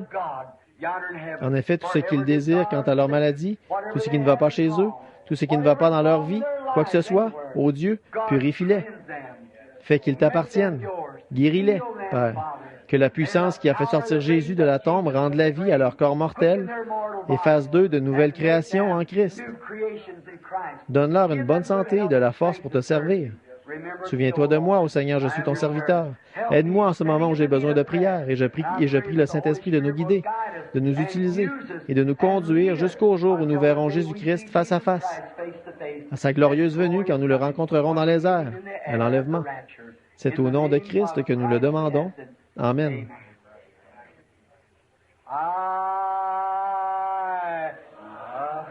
Je l'aime.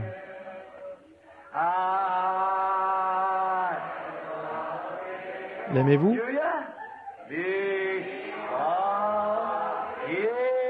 Parce qu'il m'a aimé le premier.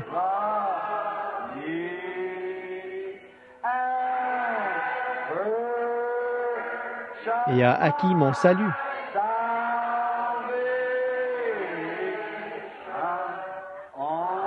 Sur le bois du calvaire. Maintenant, si vous ne vous aimez pas entre vous, ce que vous avez vu, comment ferez-vous pour l'aimer, lui que vous n'avez pas vu?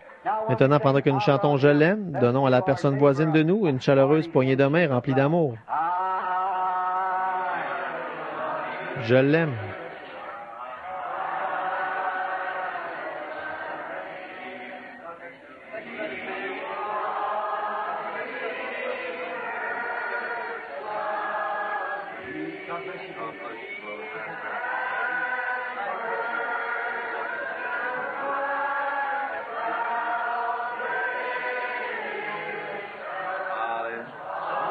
Sur le bois du calvaire.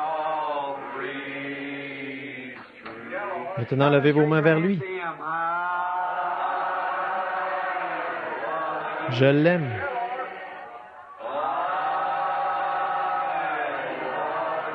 Je l'aime.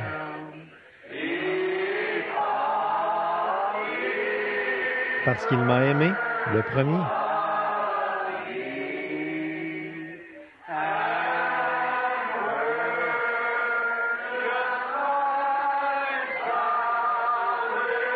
Il a acquis mon salut. Sur le bois du calvaire.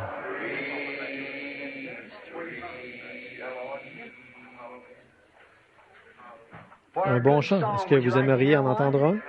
Si j'ai bien compris, nous avons avec nous un conducteur de chant qui est évangéliste, qui vient d'Indianapolis. Je crois qu'il chante au tabernacle Cadell. Est-ce juste? Très bien, monsieur. C'est son poste au tabernacle Cadell. Combien se souviennent de E. Howard Cadell? Oh là là, que Dieu donne le repos à son âme précieuse. L'oiseau moqueur des ondes, une femme que j'aimais entendre chanter. Plus que tous ceux que j'ai entendus chanter au cours de ma vie, pratiquement, c'était Madame Cadell quand elle chantait « Avant de sortir de ta chambre ce matin, as-tu pensé à prier? Au nom de Christ, notre Sauveur, qu'il soit ton bouclier aujourd'hui. » Juste ici, de l'autre côté de la rue, un matin, dans une petite cabane de 2 pièces, je me suis levé. Je m'apprêtais à faire du feu. Le poêle ne voulait pas s'allumer. J'essayais de l'allumer et le vent descendait et l'éteignait en me soufflant dans le visage. Et il faisait froid, j'étais presque gelé. Il y avait du givre partout sur le plancher et moi j'étais nu-pied. J'essayais d'allumer ce petit poêle en fer blanc avec son petit tuyau pour le four. Et je venais, Méda et moi, on venait de se marier pas longtemps avant et j'essayais, le vieux bois était humide. Il ne voulait pas brûler. J'étais assis là, je me disais, oh là là, je vais réessayer. Il fallait que j'aille travailler et je faisais du vent dans le vieux poêle comme ça. J'ai étendu le bras et j'ai allumé la radio et elle s'est mise à chanter. Avant de sortir de ta chambre ce matin, as-tu pensé à prier? C'est bien simple, je suis tombé par terre. Au nom de Christ, notre Sauveur, qu'il soit ton bouclier aujourd'hui. Oh, que j'aime entendre chanter cette femme. À un moment donné, quand je passerai de l'autre côté du fleuve, je crois que j'entendrai Mme Cadell assis là-bas. Vous savez, depuis toujours, je me suis fixé un rendez-vous. De ce côté du fleuve, il y a l'arbre qui est toujours vert, vous savez, l'arbre de vie. Et de l'autre côté du fleuve, il y a une chorale angélique qui chante jour et nuit, parce qu'il n'y a pas de nuit là-bas. Elle chante toute la journée, voyez-vous. Je vais me trouver un coin, m'installer à mon aise et écouter ça. Je crois que j'entendrai Mme Cadell chanter là-bas. Que Dieu bénisse notre frère, son nom m'échappe. Qu'est-ce que c'est, frère? Frère Ned Woolman va chanter pour vous maintenant. Frère Woolman, on est content de vous avoir ici avec nous ce soir.